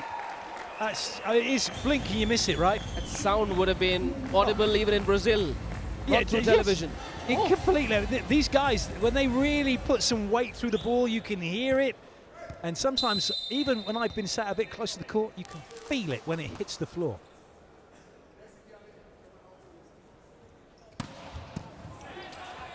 That's a perfect pass, and that will be side out.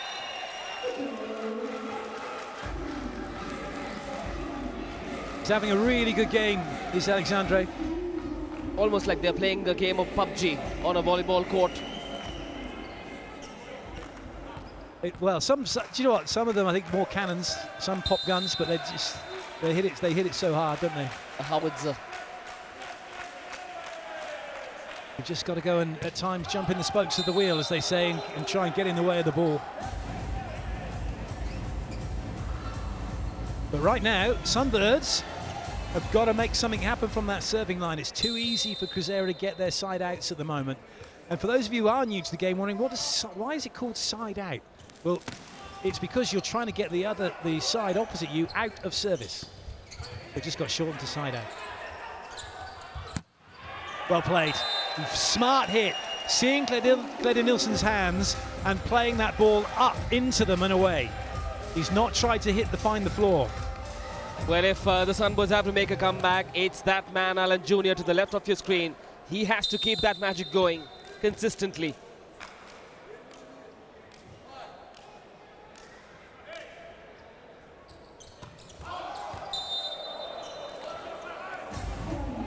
What would work, you know, with Mazerski, because he's not that fast with his arm, but a jump float serve for him, given his height of the contact, he would be able to send that on a flat line, almost going straight down. That'd be really difficult to deal with.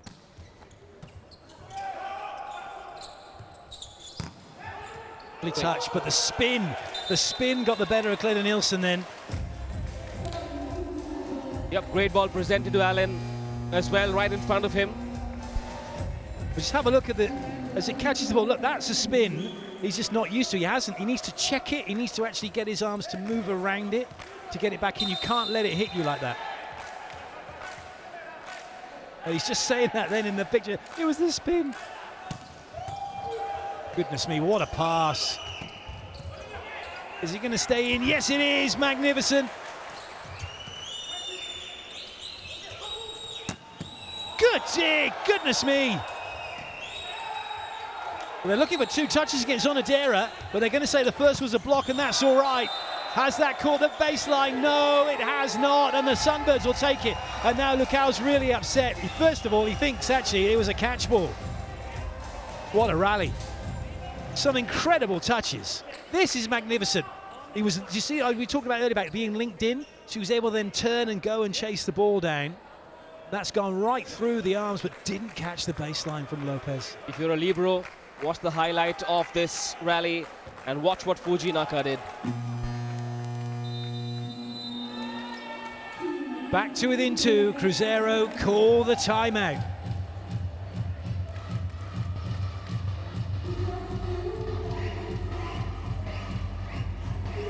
It's always a good thing to do for those of you that are watching this match now, and at times we always tend to watch the ball from the passer to the setter to the hitter to the defender. When the ball is coming in, once it's been passed, and if it's a good ball, and you see it's going to go to the setter, don't watch it go to the setter. Watch the movement of all the players now as they start to look to put pressure on. See what they're doing, how they're moving. See if you can see what the block is then doing to try and counteract that. Yes, part of the anticipation of where the ball could come is about watching what's happening off the ball. And I'm sure this quality of volleyball is also, in a sense, a certain education for the young boys and girls here at the Koramangala Indoor Stadium in Bengaluru. But this is it. At the amateur level of volleyball, players don't move because they don't think they're getting the ball. So the only player moving, everyone then is then alerted to them because they're the only one moving. At this level, everyone's moving. So you have to respect that movement as a blocker. I've got you coming to my left, I've got you coming to my right. I can't go anywhere right now. In fact, I've got you coming to my left. I have to be careful of that. I can't go and help out in the middle. But if I don't move, you're not a threat. I'll go, where's the threat coming from?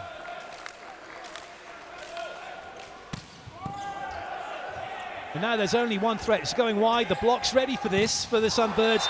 And that is volleyball. Top serving, get the other team out of rotation. Only one attacker. The block knows they all go and get ready. And there's nowhere for Lopez to go. Yep, copybook volleyball. The plan being executed to perfection. That 3-man block. Absolutely sensational from the number 14. Renoniki, the 23-year-old middle blocker. And they do it again and get themselves level. Well, just from our angle here, we're right just below the main camera, and I could see that Alano throwing that a little bit too far in front of him, and he was trying to catch up to it, so he lost his contact height. Now Uriarte for Cruzeiro. That puts Wallace, Lucas and Lopez in the front row. That's about as strong as it gets for Cruzeiro. Now able to come in on the pipe.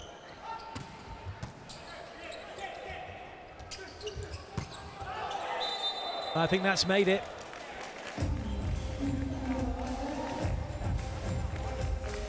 You may have noticed Mazerski in serve receive was standing sideways. He has to make sure he's not out of rotation. And he's never going to play the ball at all. He's not part of the passing unit. He's not going to tell the passing unit if the ball is in or out. That's the passer's job and only the job of the passers. The three of them decide in, out. They're the only ones that can talk to each other.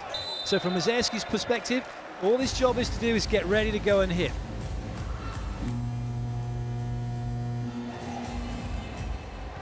It'll be Lopez with the serve. And a 2-point advantage here for Cruzeiro. It's looking pretty good for them at the moment. It's must side out territory here. Helped in some way. Trying to go to that sideline, but a bit too much on it.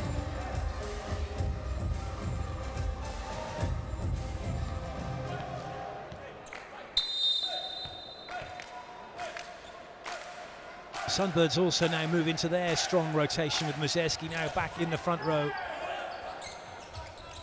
He stays out of 4 as well.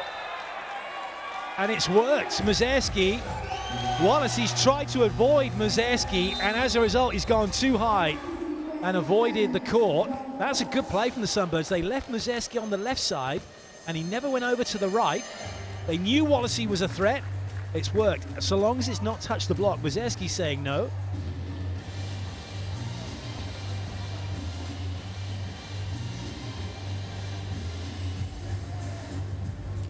Now look at that, forget just how high he is above the net. And he has gone over the top of the block and not caught anybody.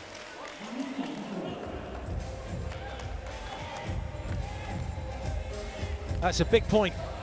The Sunbirds, they're back level. The gap has been shortened here. Cruzeiro siding out to go 1 in front.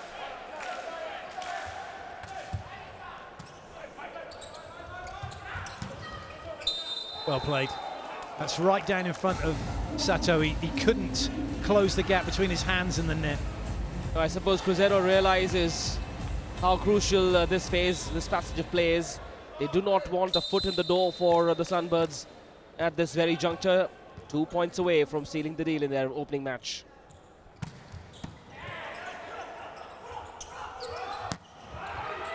Well played. When there's no libero on court, as a spiker, you've got to have a first thought of, I want to go over to 5, where the middle block is defending. And this is a good example of that, especially as it comes off the block now.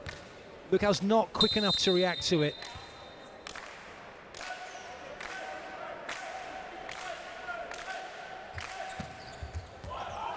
That's close. Well, it's not quite made it. That nearly had Alexandre wondering what was going to go on. Or was he going to get aced? He's not, and now is match point for Cruzeiro.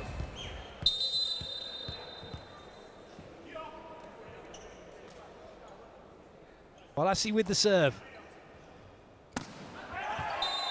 And it's not going to be done for the serving line. And we go to where we were in set 2, 24 all. Serving substitution. Hiroki Nishida.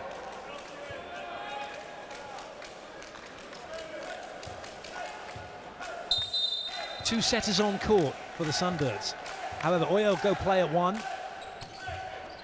Nishida's going to go play 5. Oh no, just lost his footing, Nishida. I thought he was going to get that. And so it's another match point for Cruzeiro.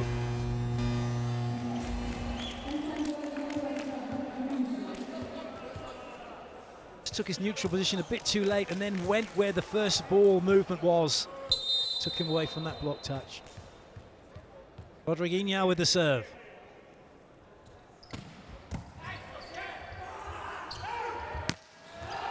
It's not happened, it's all over. It's an error from Alain, and it is a 3-0 victory for Sada Cruzeiro, and they open up their account here with the win. Barring any challenge, oh my goodness, it might still be play on. I think they know though. Alain's reaction as he turned around was, oh, I've missed it. Did he catch the block?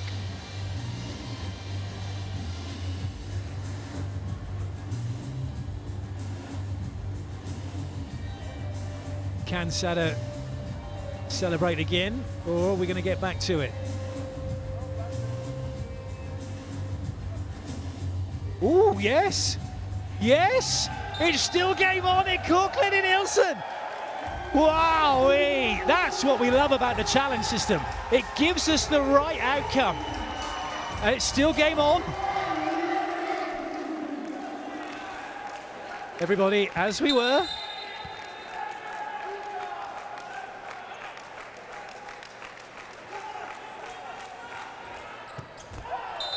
Oh, well, match point again.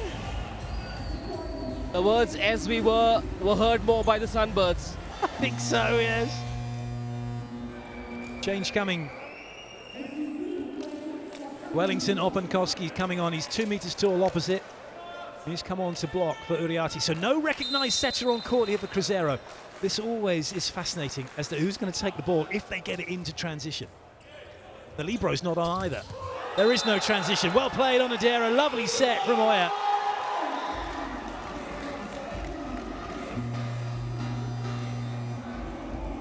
Got himself a free swing. Openkowski's expecting that to go wide.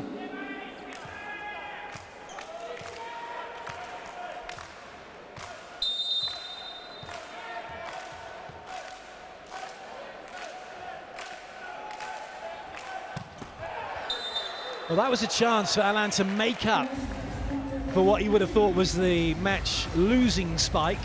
He had a chance to really turn himself into a bit of a hero then. Not to be. Another match point for Cruzeiro. What a fabulously close match this has been. Uriarte.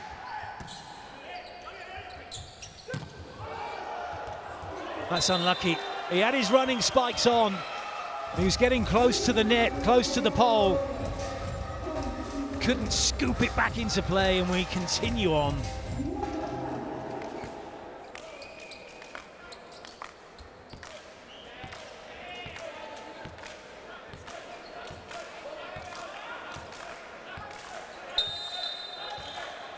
Onadera with the serve.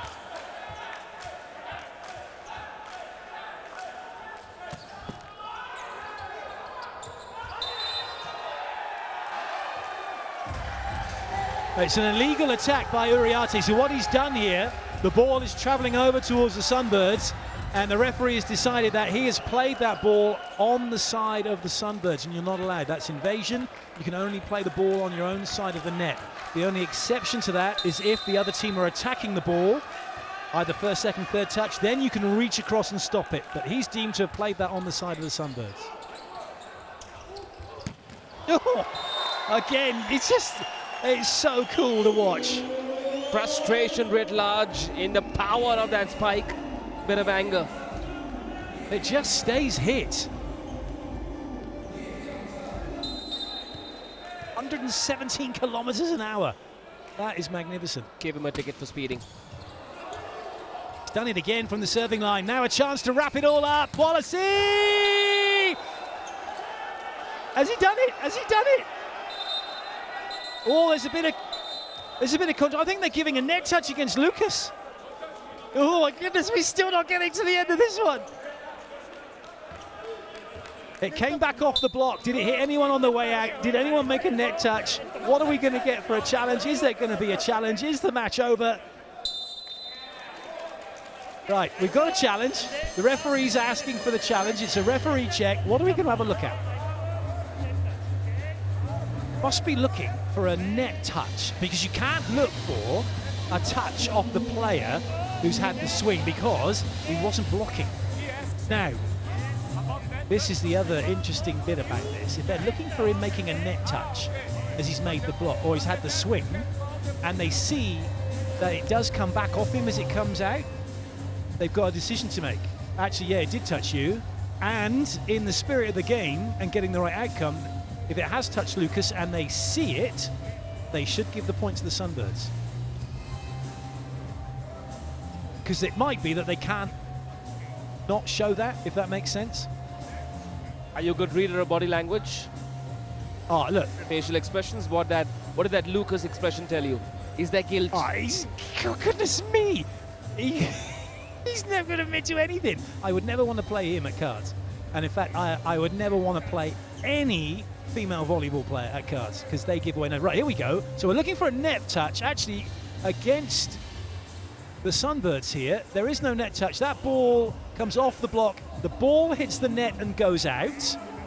So there's no net touch fault, but the ball was going out. So in which case, that should be going the way of Cruzeiro.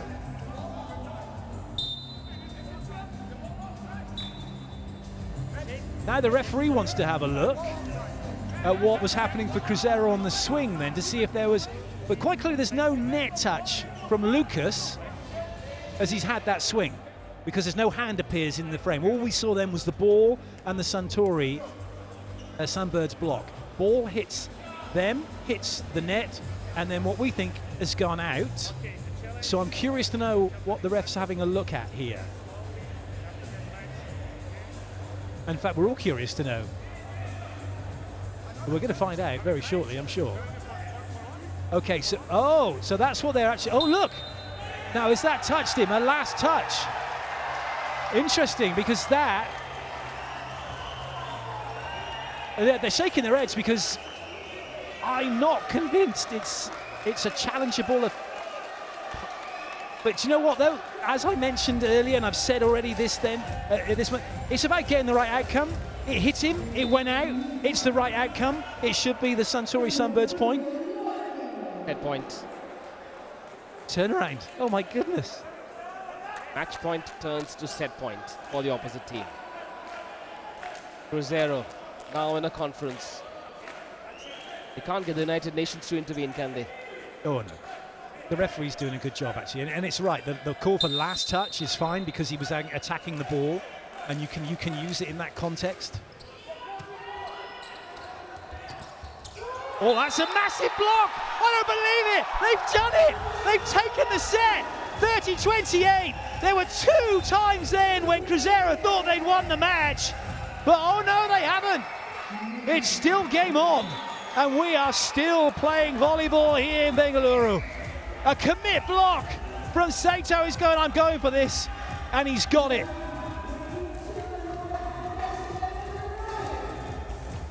Absolutely phenomenal. We are going to another set here, that's for sure. What a turnaround from the Sunbirds.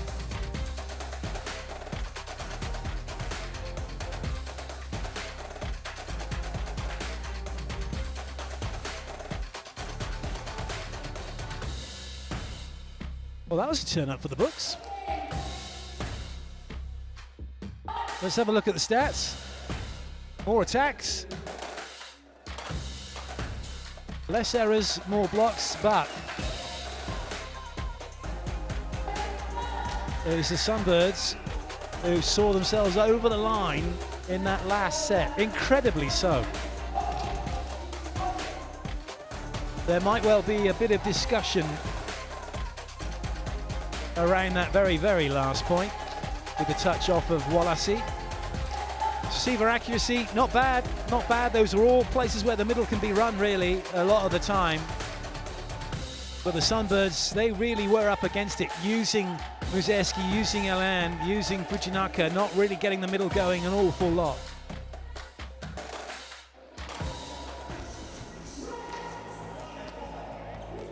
Now, Andrea Pucar's explaining to the coach for Cruzeiro what that call was, and it's in the last touch category.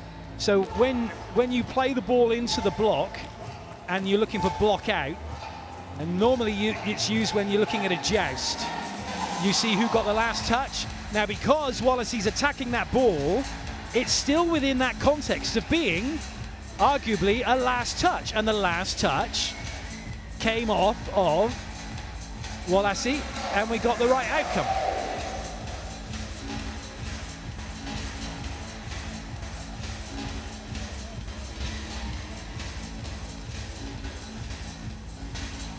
Fans loving it, and I hope you are as well wherever you're watching. This has been such an exciting match. The first set was a little bit one-sided, but the next 3 have been just magnificent. That's right, Lopez. They certainly have. Everybody getting stuck in, everybody raising their game. These are the highlights from the 3rd set. And incredible to think as well, when you look at Cruzeiro, look at Volei. He's 36 years of age, is Volei. Lucas 37. For age really is just a number when you can do what they can do. And although they can't do it all the time, that was a magnificent block for Sato. That keeps the Sunbirds in this match.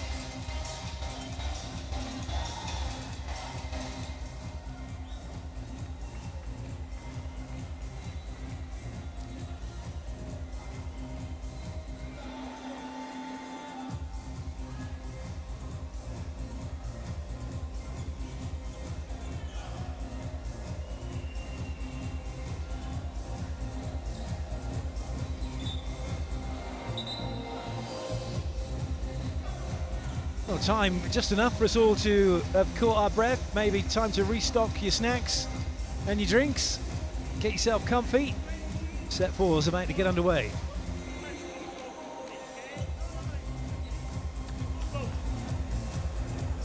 Now this card is coming for the protestations in that last set. Now that means it's a warning for everybody for Cruzeiro. Another infringement and it'd be a red card. So and a loss of point. And if they were serving, they'd lose the serve. Yellow card warnings go to everybody.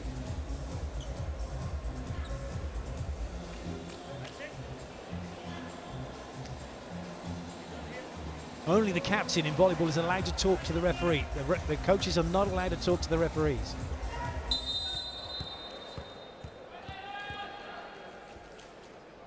Set 4 underway. Wallacey serving for Sada Cruzeiro. They lead by 2-1. Suntory Sunbirds with a magnificent comeback in the last set. And that's a lovely side out from Milan to get things going here in set 4.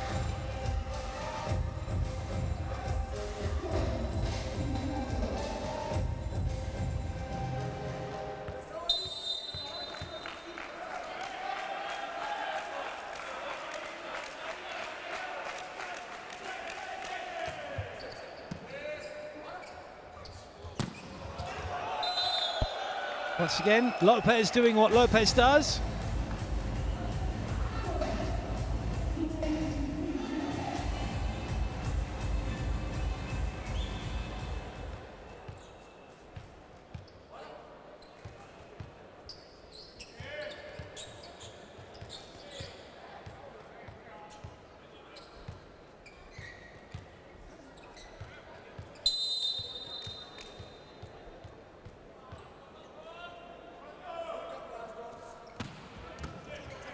Lovely pass. But what a great block that is. Lopez getting the better of Mazerski.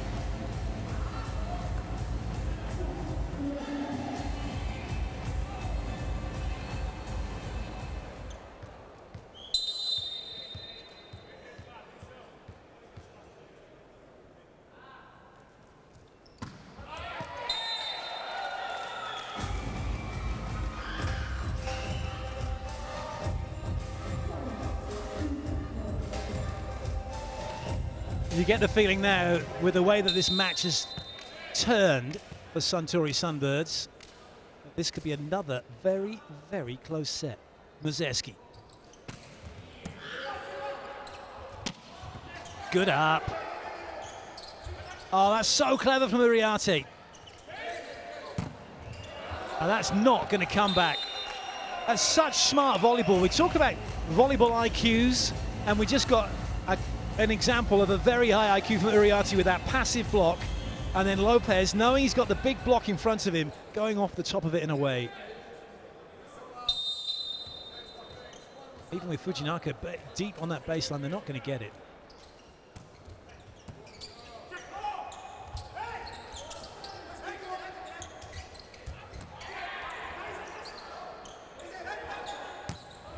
Oh, what a touch. I'm not sure it clipped any of the block, though. It doesn't matter.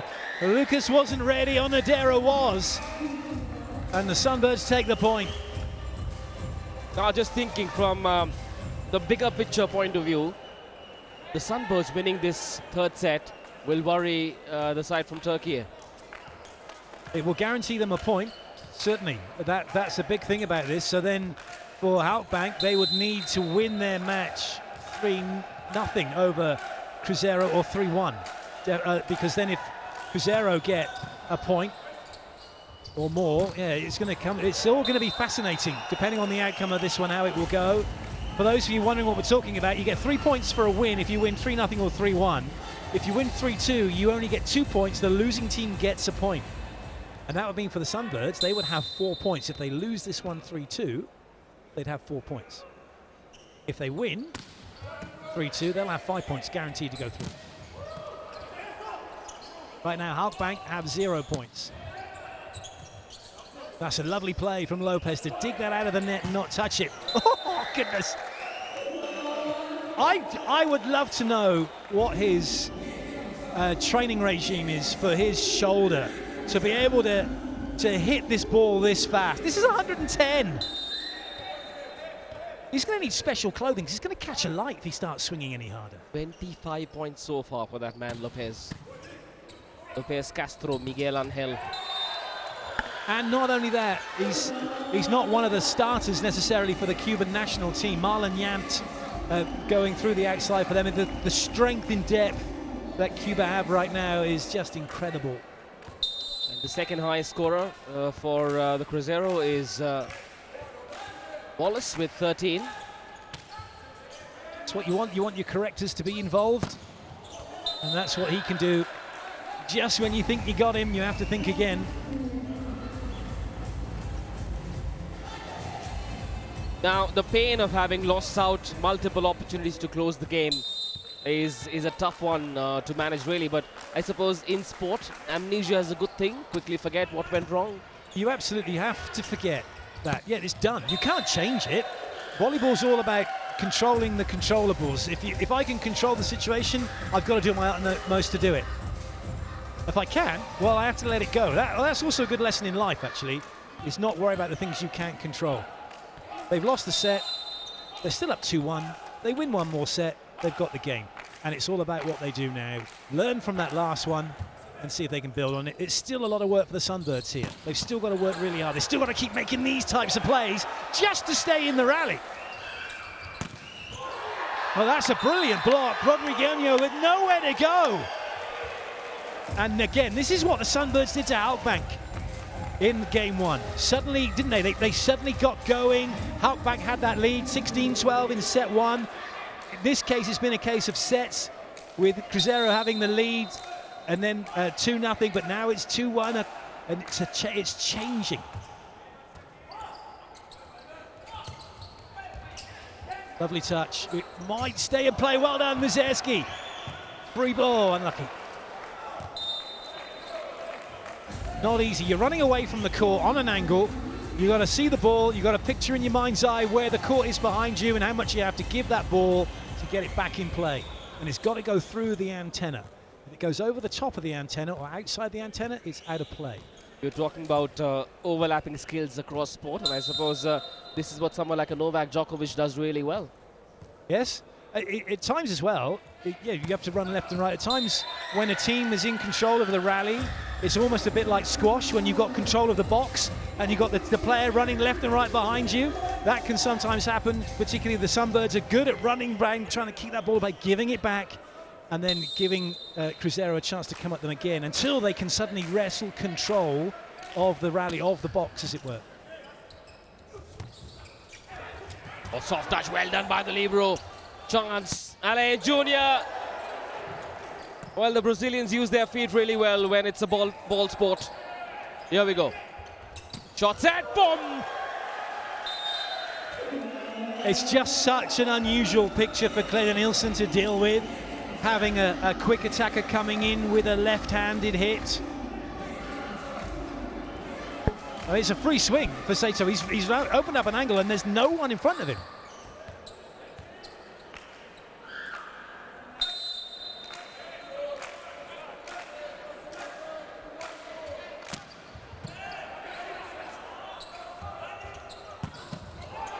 Incredible dig. Oh, now is there a foot fault? There's no challenge coming mid-rally. The referee thinks it's okay. Play goes on. Cruzeiro come again. Oh, lovely. Fujinaka way deep, looking for that ball off the block. Now we have got, and this is okay, because the rally's still going, we've got a challenge for a centre line fault against Fujinaka. And I don't think the whole of his foot was over the whole of the centre line. The second referee was having a good look at the time, didn't call it. Now, if they've got it wrong, Cruzeiro, Sunbirds take the point. If they've got it right, and it was a foot fault, Cruzeiro have the point. Goodness me, the level's just going up and up, and I know it's a bit frustrating for some of you watching when you see these guys go and miss their serves, but that is the nature of the game. When you can get past that and just watch the rest of this volleyball, it's just been amazing. Slowly the dark clouds are dissipating and the sun of the Sunbirds is shining, starting to shine. It's starting to look brighter. They are with the momentum on their side. 8-7 it is to the Sunbirds. Let's take a look at this. Oh, they're actually looking for a net touch. That's interesting. Oh, no. There is no net touch. I thought they were going to look for the foot fault against Fujinaka, the libero coming in. Well, it just goes to show what we know. Felipe saw something else. Either way, though, Cruzeiro wrong. It is the Suntory Sunbirds point. And they lead by 2.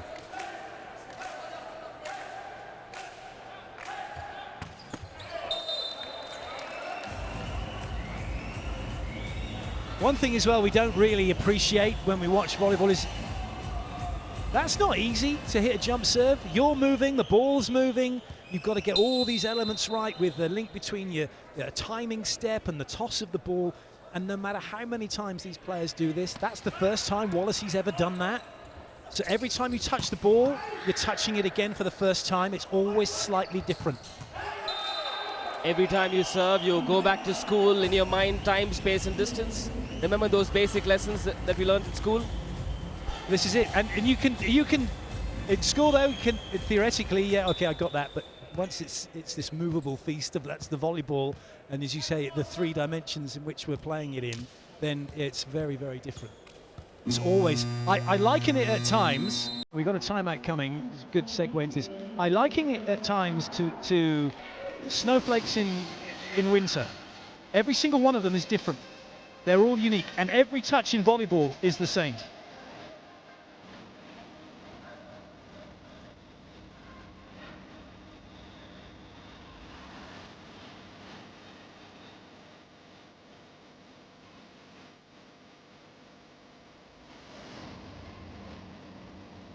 This goes to show the kind of conversation we've had today, Clayton. Sport, any sport, all sport is a mirror to life.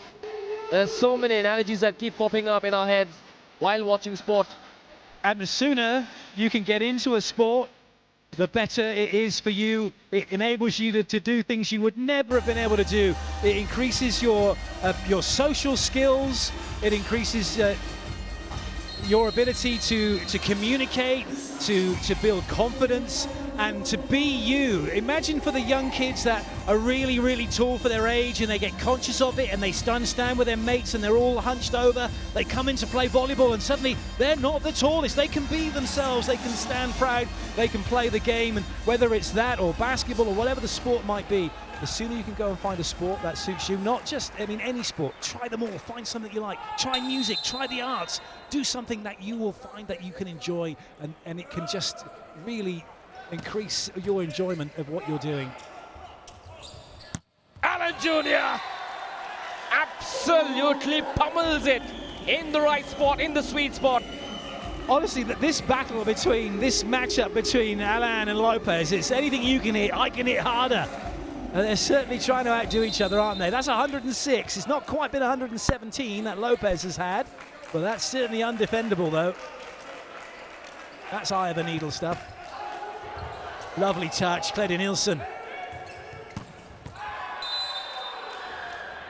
Always just struggling a little bit with that play. And look at this now, the Sunbirds with another point. They are staying in front. We might well be going to 5 here if it continues on like this. Timeout coming for Cruzeiro. They're not quite cruising as they were in set 1.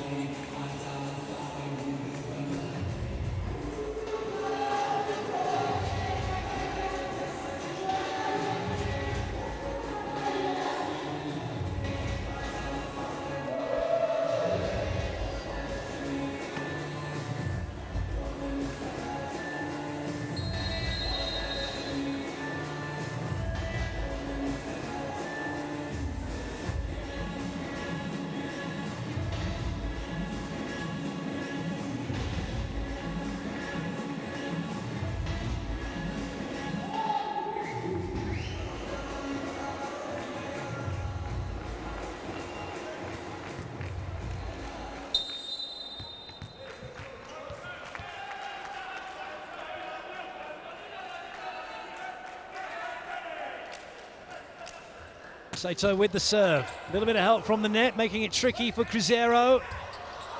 That's no catch ball. Play on, says the referee. Oh, what a set, but it's going to be over. It's on the side of Cruzeiro. We had one of those earlier on when Uriarte tried to do the same thing.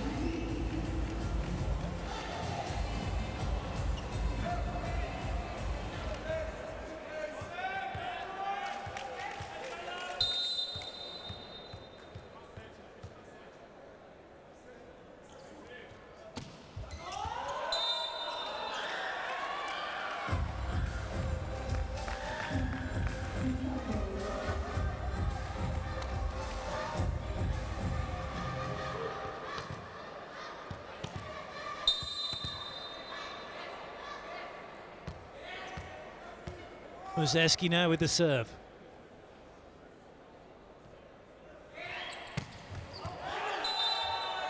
Oh, it's just out, just out. What you love about the challenge system, and what's always been the case about it, every time you get something like this, and it's an animation, never an argument. Even if it's a micromillimeter, never an argument. As soon as that's shown on video, it's like, no, that was in. Well, that was a touch. Well played, Muzeski. 2-point lead restored.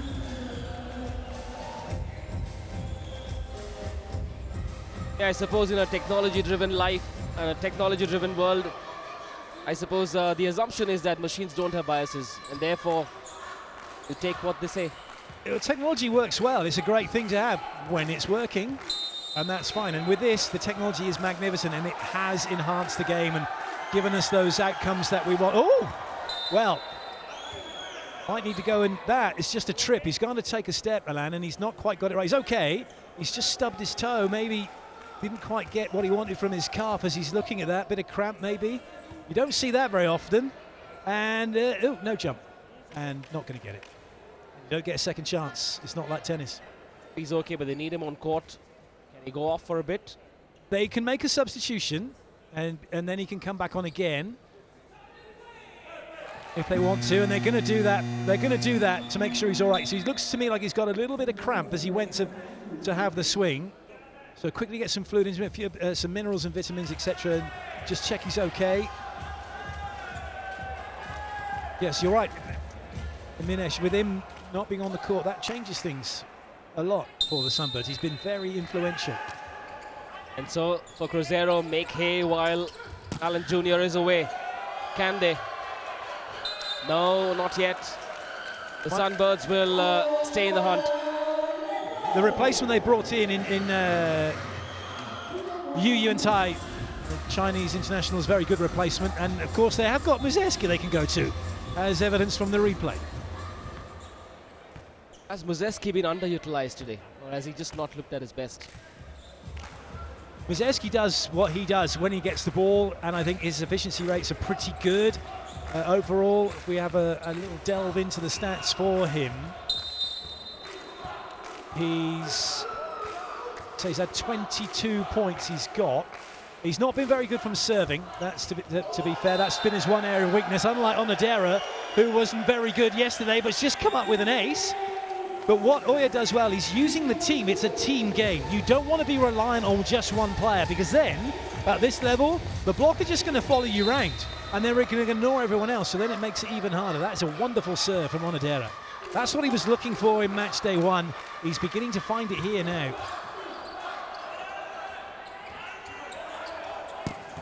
Oh, goodness me. Well, I see retired from the national team, but still going strong domestically with plays like this. Incredible.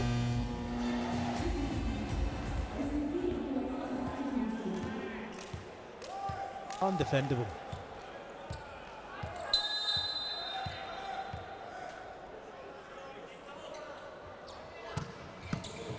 Lovely pass. Those have been the areas, because of this faster game, and if he doesn't really focus on going slightly quicker, doesn't really get his body through the ball at times. Bit of a miss hit as he's trying to hit a bit of line. Just go deep to the corner at one would be good. Well left.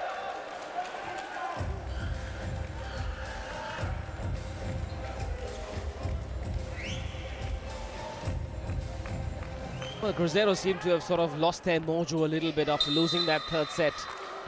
Not easy. They have made a little bit of a change. They've brought in Bakari, number 15, just to try and see if they can settle down the passing unit. That's a nice swing from Lucas. Big sat cam with a big hit.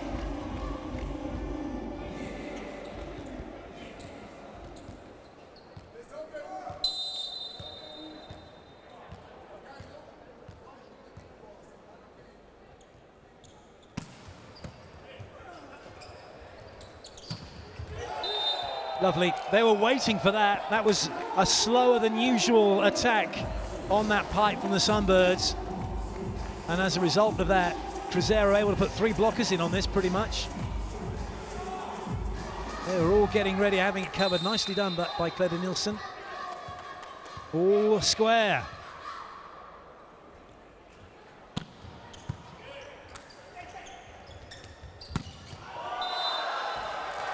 He's doing okay. Fujinaka makes sure that one hits the floor. Well, there's a question mark at his own name, which is Kenya Fujinaka. Yes, I can. Kenya? Yes, I can. He certainly can. Look at that, brilliant. He's found the merest of spaces between block and antenna with that last swing. That's a really good serve. No double called. Well played, Wallace. Lovely touch. And now there's a real chance, but the Uriarte's had to play it.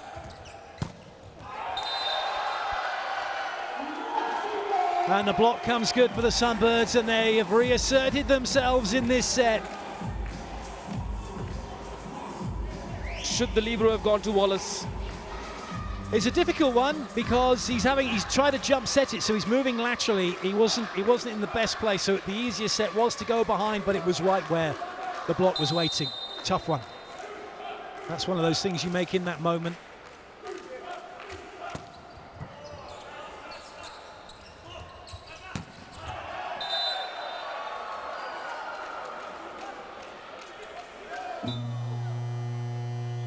Well, that's good sporting spirit touch, admitted to, so they don't have to worry about it by Muzerski, and Wallace will go back to serve.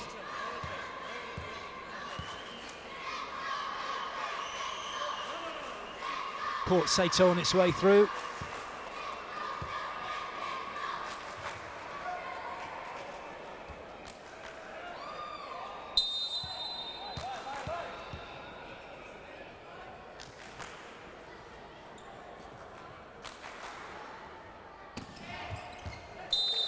That's such a good leave. That wasn't far away.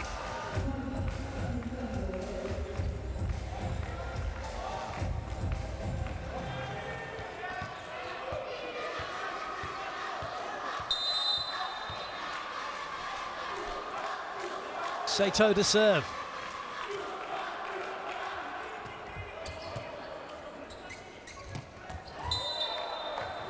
Cleda Nielsen able to get the rotation he needed to hit that down to position 1. Comes in, opening up 5, keeps the block in that position. Onodera just had no idea where it was going.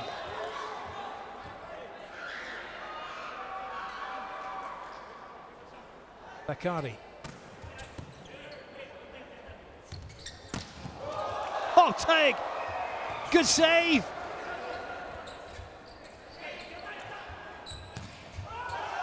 Second time of asking, they get it done. Really good pickup that by Alexandre. Holds his ground. Fabulous, fabulous defense. But an equally good play by the Sunbirds.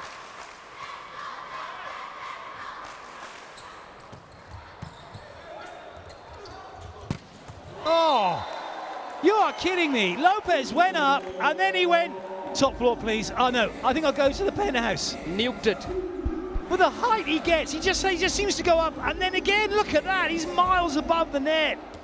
338, I think that's the highest spike we've had so far in the match. Incredible.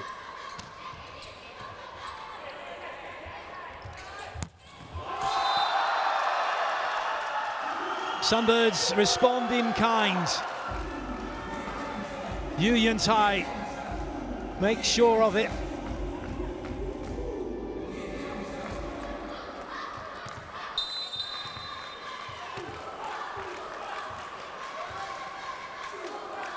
This is going great at the moment for the Sunbirds, even with Alan still receiving treatment. They won't mind the side out points.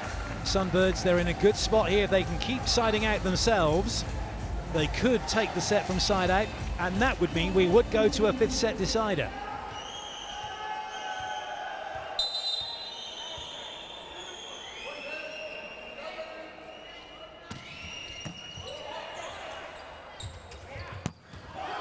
Well, that's exactly what the Sunbirds are doing. Side out is A-OK right now.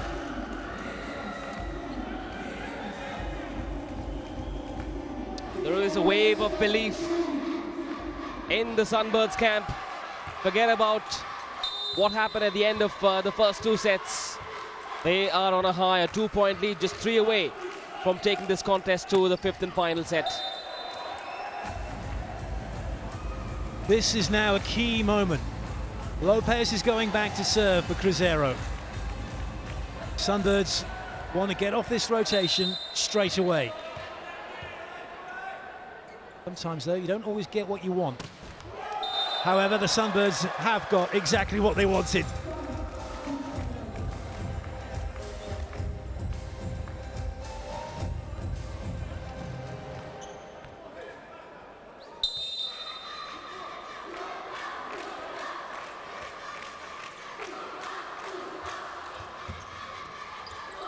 Good ball in. There wasn't very much space for Wallace to go anywhere. It all got jammed up. And then Vakari wasn't expecting that as it came through Lucas. And would you believe it? Of course you would if you support the Sunbirds. They've got set points. Decent touch. And then Vakari's caught out. He thinks Lucas is going to play that. Timeout, Cruzeiro.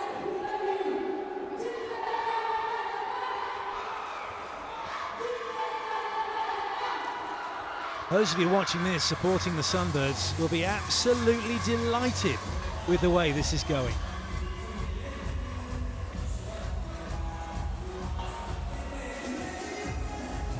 Essentially, they win this point, or they win this set, they're through to the semi-finals.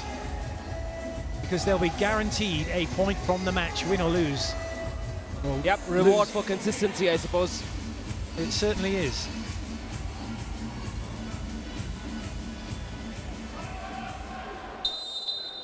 Way out to serve.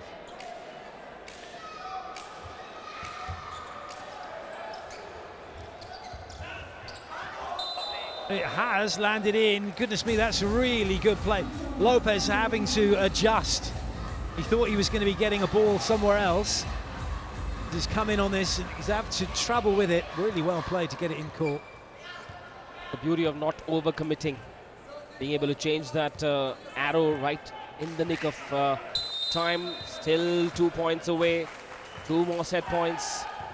And the Sunbirds close it now. They will get a chance to spike first if they receive. Well, no! That is it. We are going to set number 5. It's 5 alive here in Bengaluru. And a brilliant performance from the Sunbirds. Going 2 sets to 1 down. And nearly losing the match, it's fair to say. There were 2 moments where Cruzeiro thought they'd won it 3-1, and they hadn't. And that's what it means to Fujinaka and co.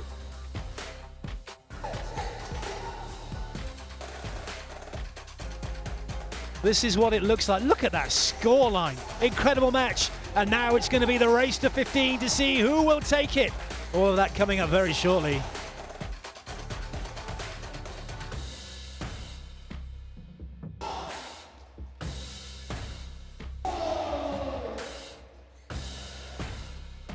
Where do we go from here? This is anyone's for the taking right now. Where were Cruzeiro just, okay, we're not going to push too hard, we'll go for it, we'll do it in the fifth? You sometimes can feel that might be the case, but it probably wasn't. Looking at the stats, errors-wise, they're the same. Cruzeiro have had more attack points, but Sunbirds with an extra ace. Cruzeiro with more blocks. Tells us very little, really. What was good for the Sunbirds, though, was they were able to see that set home with Alan off the court. And Yuan Tai doing a great job coming in. Will he stay on? Will he start? Set number 5, that remains to be seen. Alan not having any kind of warm-up as we have a look at the serve percentage. Sunbirds this time 80% serves in. That's a big improvement of where they were. Cruzeiro's stats have dropped. They were 80%.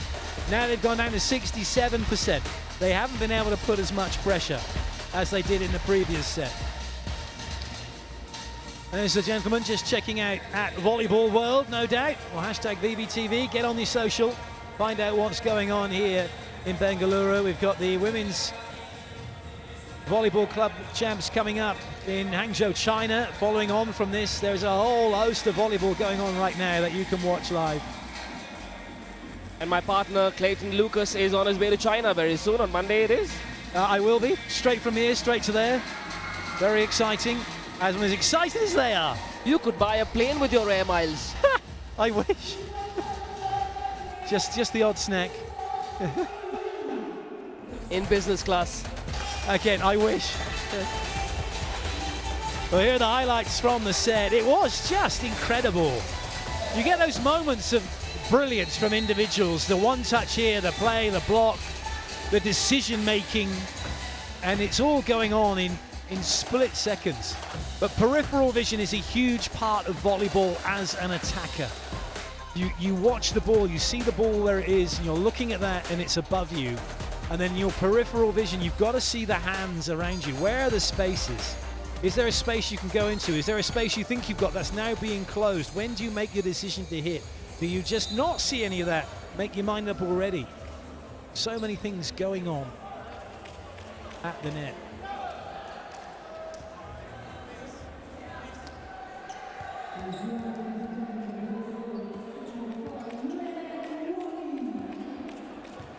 Taking this to 5 sets perhaps is proof of their physical and mental energy reserves as well. And also as well, the way the two styles have clashed and how one side got the better of the other for one set, then the other's the better of the other. They're so well matched, and yet when you look at them, physically very different. A fire against water at the moment. 5th set underway. Massive from Muzeski. Now this is the time, you talked about this earlier on, Manish, about do you just go to Muzeski? Well, no, you don't. But when it comes to this now, if he's having a hot run of form, then AO may just keep feeding him the ball. Setters will do that. They'll look for players having purple patches and keep giving them the ball. It's time for red hot Muzeski to show Cruzeiro what he's all about. Well, that was definitely a case of not now, Sato. That's not what we wanted. He needed to get that in after a really good swing from Muzeski.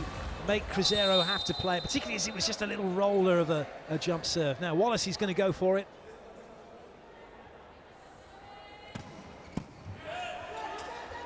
A really good ball in and a nice side out. There's a good rhythm about what the Suntory Sunbirds are doing from their side out game at the moment. Cruzeiro are looking a bit lost, clueless, aimless, listless, restless. Got any more adjectives? No, I think you've crushed them enough, haven't you, with that? They just need to make their side out game here. If they get a side out going, they'll be okay. Even though it's to 15, there's still a lot of points to be played, and that is huge from Wallace. He's just got right through that one. Yes, if the Sunbirds are looking at Muzeski, Cruzeiro are looking at that man as well, Wallace. 113 kilometers an hour. Rodriguinho's come back in, replacing Vakari, who was on in that last set. Good touch, Wallace. Oh, goodness me, I'm not sure that was actually meant for Clayton Nielsen. And then he's landed a bit awkwardly. I thought that was going to go to Lopez, and Clayton Nielsen's kind of taken it because he was right in front of Uriarte. Was it for him? Could have been for either. I think it was for Lopez, you know. Big miss hit from Clayton Nielsen. Just the sound told us that it was a bit of a miss hit.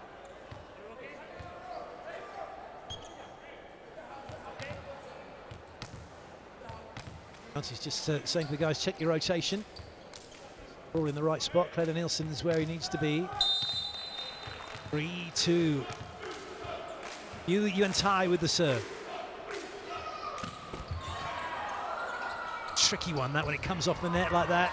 Goodness me, Lopez with a bit of an engapet. But it is the Sunbirds with the point and a bit of a lead. That was almost a slam dunk attempt then from Lopez with a 180 going on. Bit of a bank shot, wasn't it? He's so high though. Goodness me, get another rotation. He could have had a swing facing the net again. Lovely play, Fujinaka.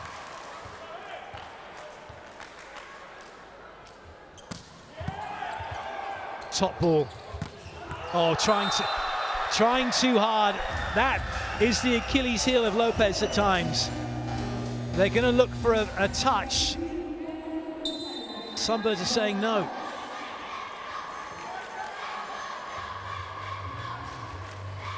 But suddenly the body language is different on both sides. The momentum has clearly moved across to the red side. We're looking a lot more settled. They looked a touch anxious in the first set. The second set, they ran the opposition really close. Remember, 31-29 the score in the second. Lost the set, but then won momentum in that second set. That's where things changed. They used it, started the second set really well. They've started, the third set well, the fourth set well, and they've done it again here in the fifth. Straight through the block, didn't touch anybody.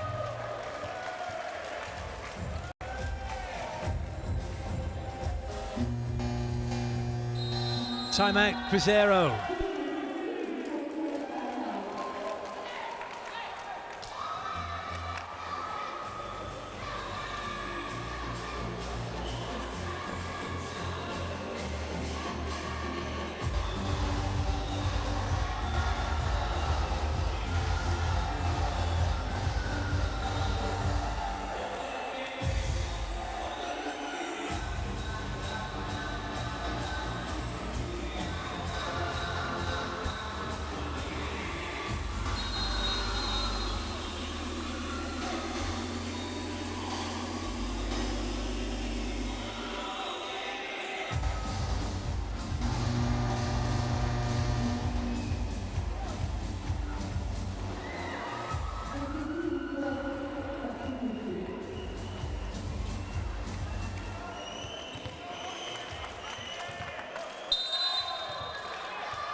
Good serve.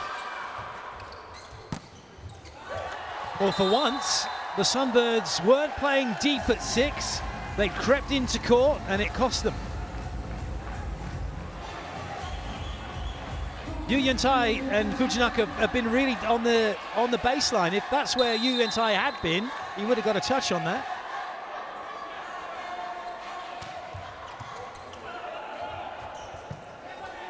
Might be a bit too far. It is just a little too far. Well played, Rodriguez making the block.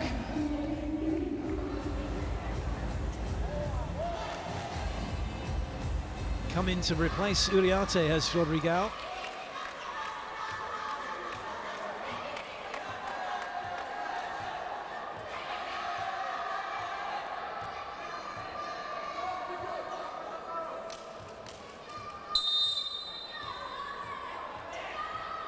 Eddie Nielsen going after the front court swing hitter. Wazewski's not made it. Well, I tell you what, this game is on a tightrope right now, and both teams are trying to stay on it.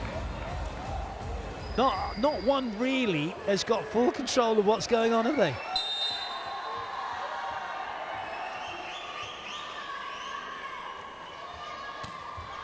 I suppose it's now about who blinks first, who makes fewer mistakes. Here comes Muzeski. Tweaked his angle a little bit. Good defense. Cruzeiro, Wallace, the libero. Here we go. Boom. No, still in play. Nice set. Oh, lovely stuff. Only Muzeski can play it. Now there's a chance. It's swung back towards Cruzeiro. Lopez gets it done. That's a huge point for Cruzeiro. It swings back their way. Goodness me. That's a clever hit from Lopez just when Cruzeiro needed it.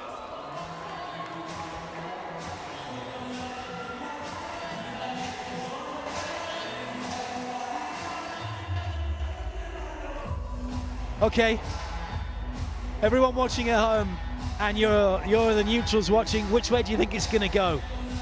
Because we've got no clue here, I tell you.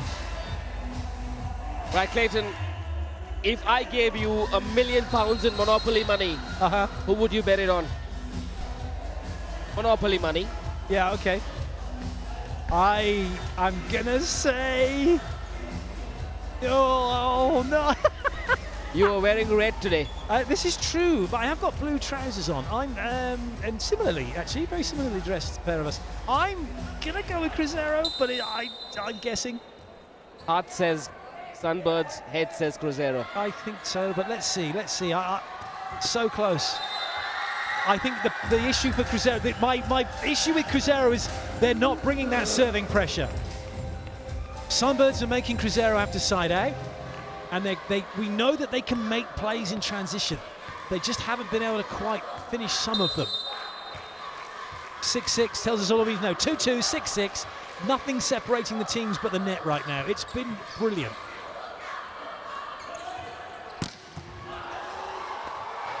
Lopez finds a way through somehow. That was Indiana Jones style, grabbing his hat before the door shut, as he got that ball through the block before it shut.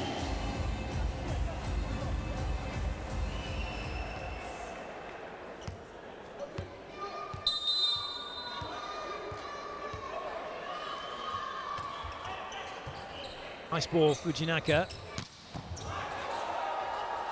Well played, Muzeski. Oh yes, that's the thing that they can bring Lucas and Walasi together at the net. All those years of experience, all those years of playing together at club level and international level, and then Walasi comes in and does that. That is a monster block from him. You can't go past those two with that blockbuster block. They've made a move of Cruzeiro.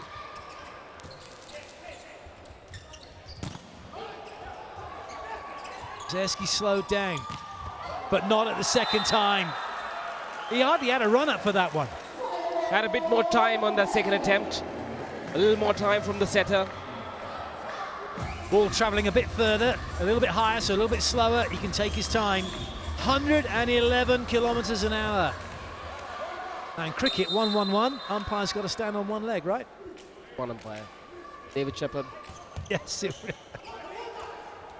Something about these Englishmen. You'd know a thing or two.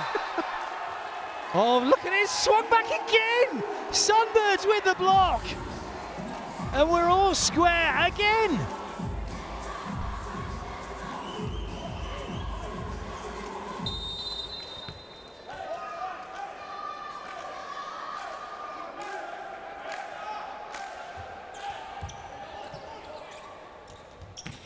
Wonderful from Lucas, rolling back the years with that swing.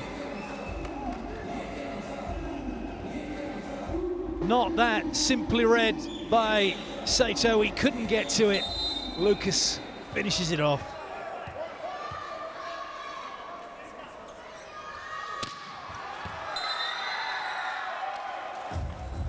Lopez with that miss serve, just giving the hope for everyone supporting Sunbirds, because it's all square again. Fujinaka.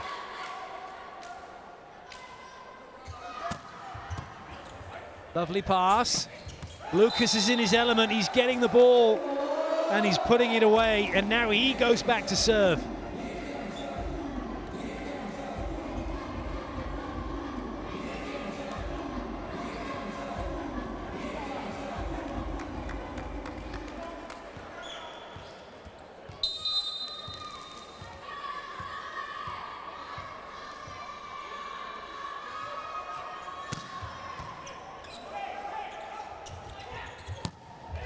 This is where they're squeezing. A wonderful block. Gledden Nilsson and Wallacey working together.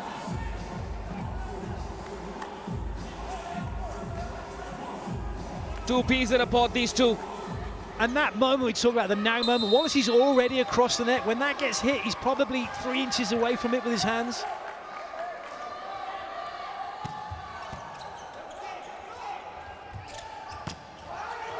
Clever from Muzeski. Such a smart hit from him.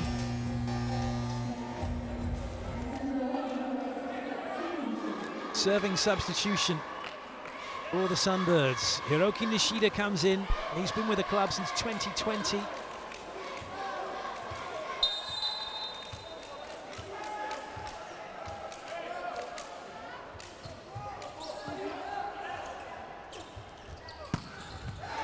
Well, that was a chance for the Sunbirds. That serve took Lopez out of the pipe. That was one less attack coming. It was moving over towards that side. They knew it was going to be coming from the wing here. They've got 2 blockers in, but they've left too much space between the block and the antenna. 12-10. Cruzeiro 3 away from victory in this race to 15. If we do go to 14 all, it's the first to get 2 clear. Good save by Fujinaka. But we got a net touch against Muzeski. That might get challenged. He's looking along to say, I didn't touch it.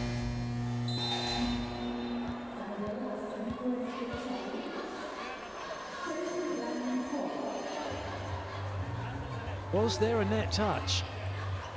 This could be very decisive. If there was a net touch, that becomes 13 for Cruzeiro. They've been given it as a point at the moment. At 13-10, the scoreboard showing in the arena. If it isn't, and the Suntory Sunbirds haven't touched the net, and that changes the complexion. In fact, it'd be a do-over, won't it? Because the rally was still going on. So Wallacey will get the serve again, but it will be 12-10 still. Oh, centre line violation. Whole foot has to be over the line. Oh, yes. And that's what it is. It's Onodera. As he's gone to get out from the centre of the court, he's stepped across the centre line. That was what they were looking at. That was a brilliant call. So it is 13-10.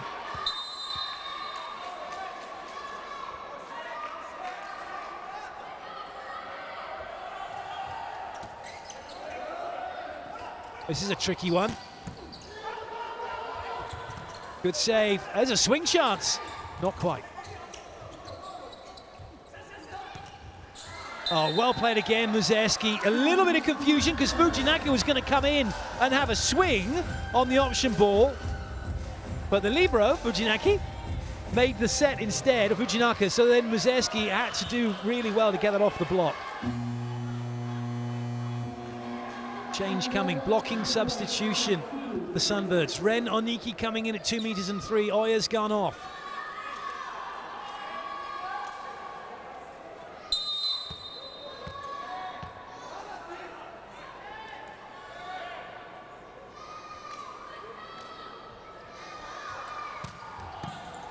Good serve, no middle coming, has to go wide.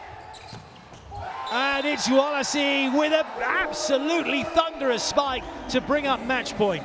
Wallacey wallops it in that sweet spot. A chance to close this game. 3 match points. Incredible angle from him yet again.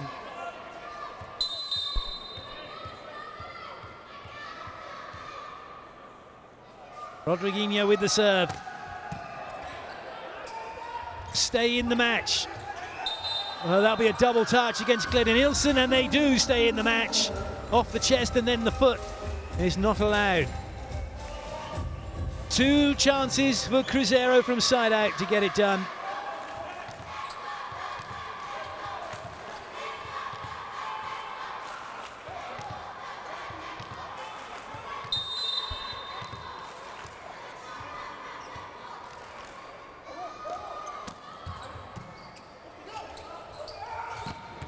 And that's it. Lopez brings the heat cross court, and Cruzeiro take the win by 3 sets to 2. 15-12 in the decider. They are up and running with a win, but with that point the Sunbirds have gained, they are guaranteed to go through to the semi-finals. They now have 4 points. It's going to come down to the last match between Cruzeiro and Outbank. Winner takes all. What an incredible game to get day 2 underway here in Bengaluru. A 5-set thriller. An incredible amount of points played. An incredible match. Wallace 22 points. Angel, as is known, Lopez 31 points. The 2 top scorers. Lucas getting in double figures with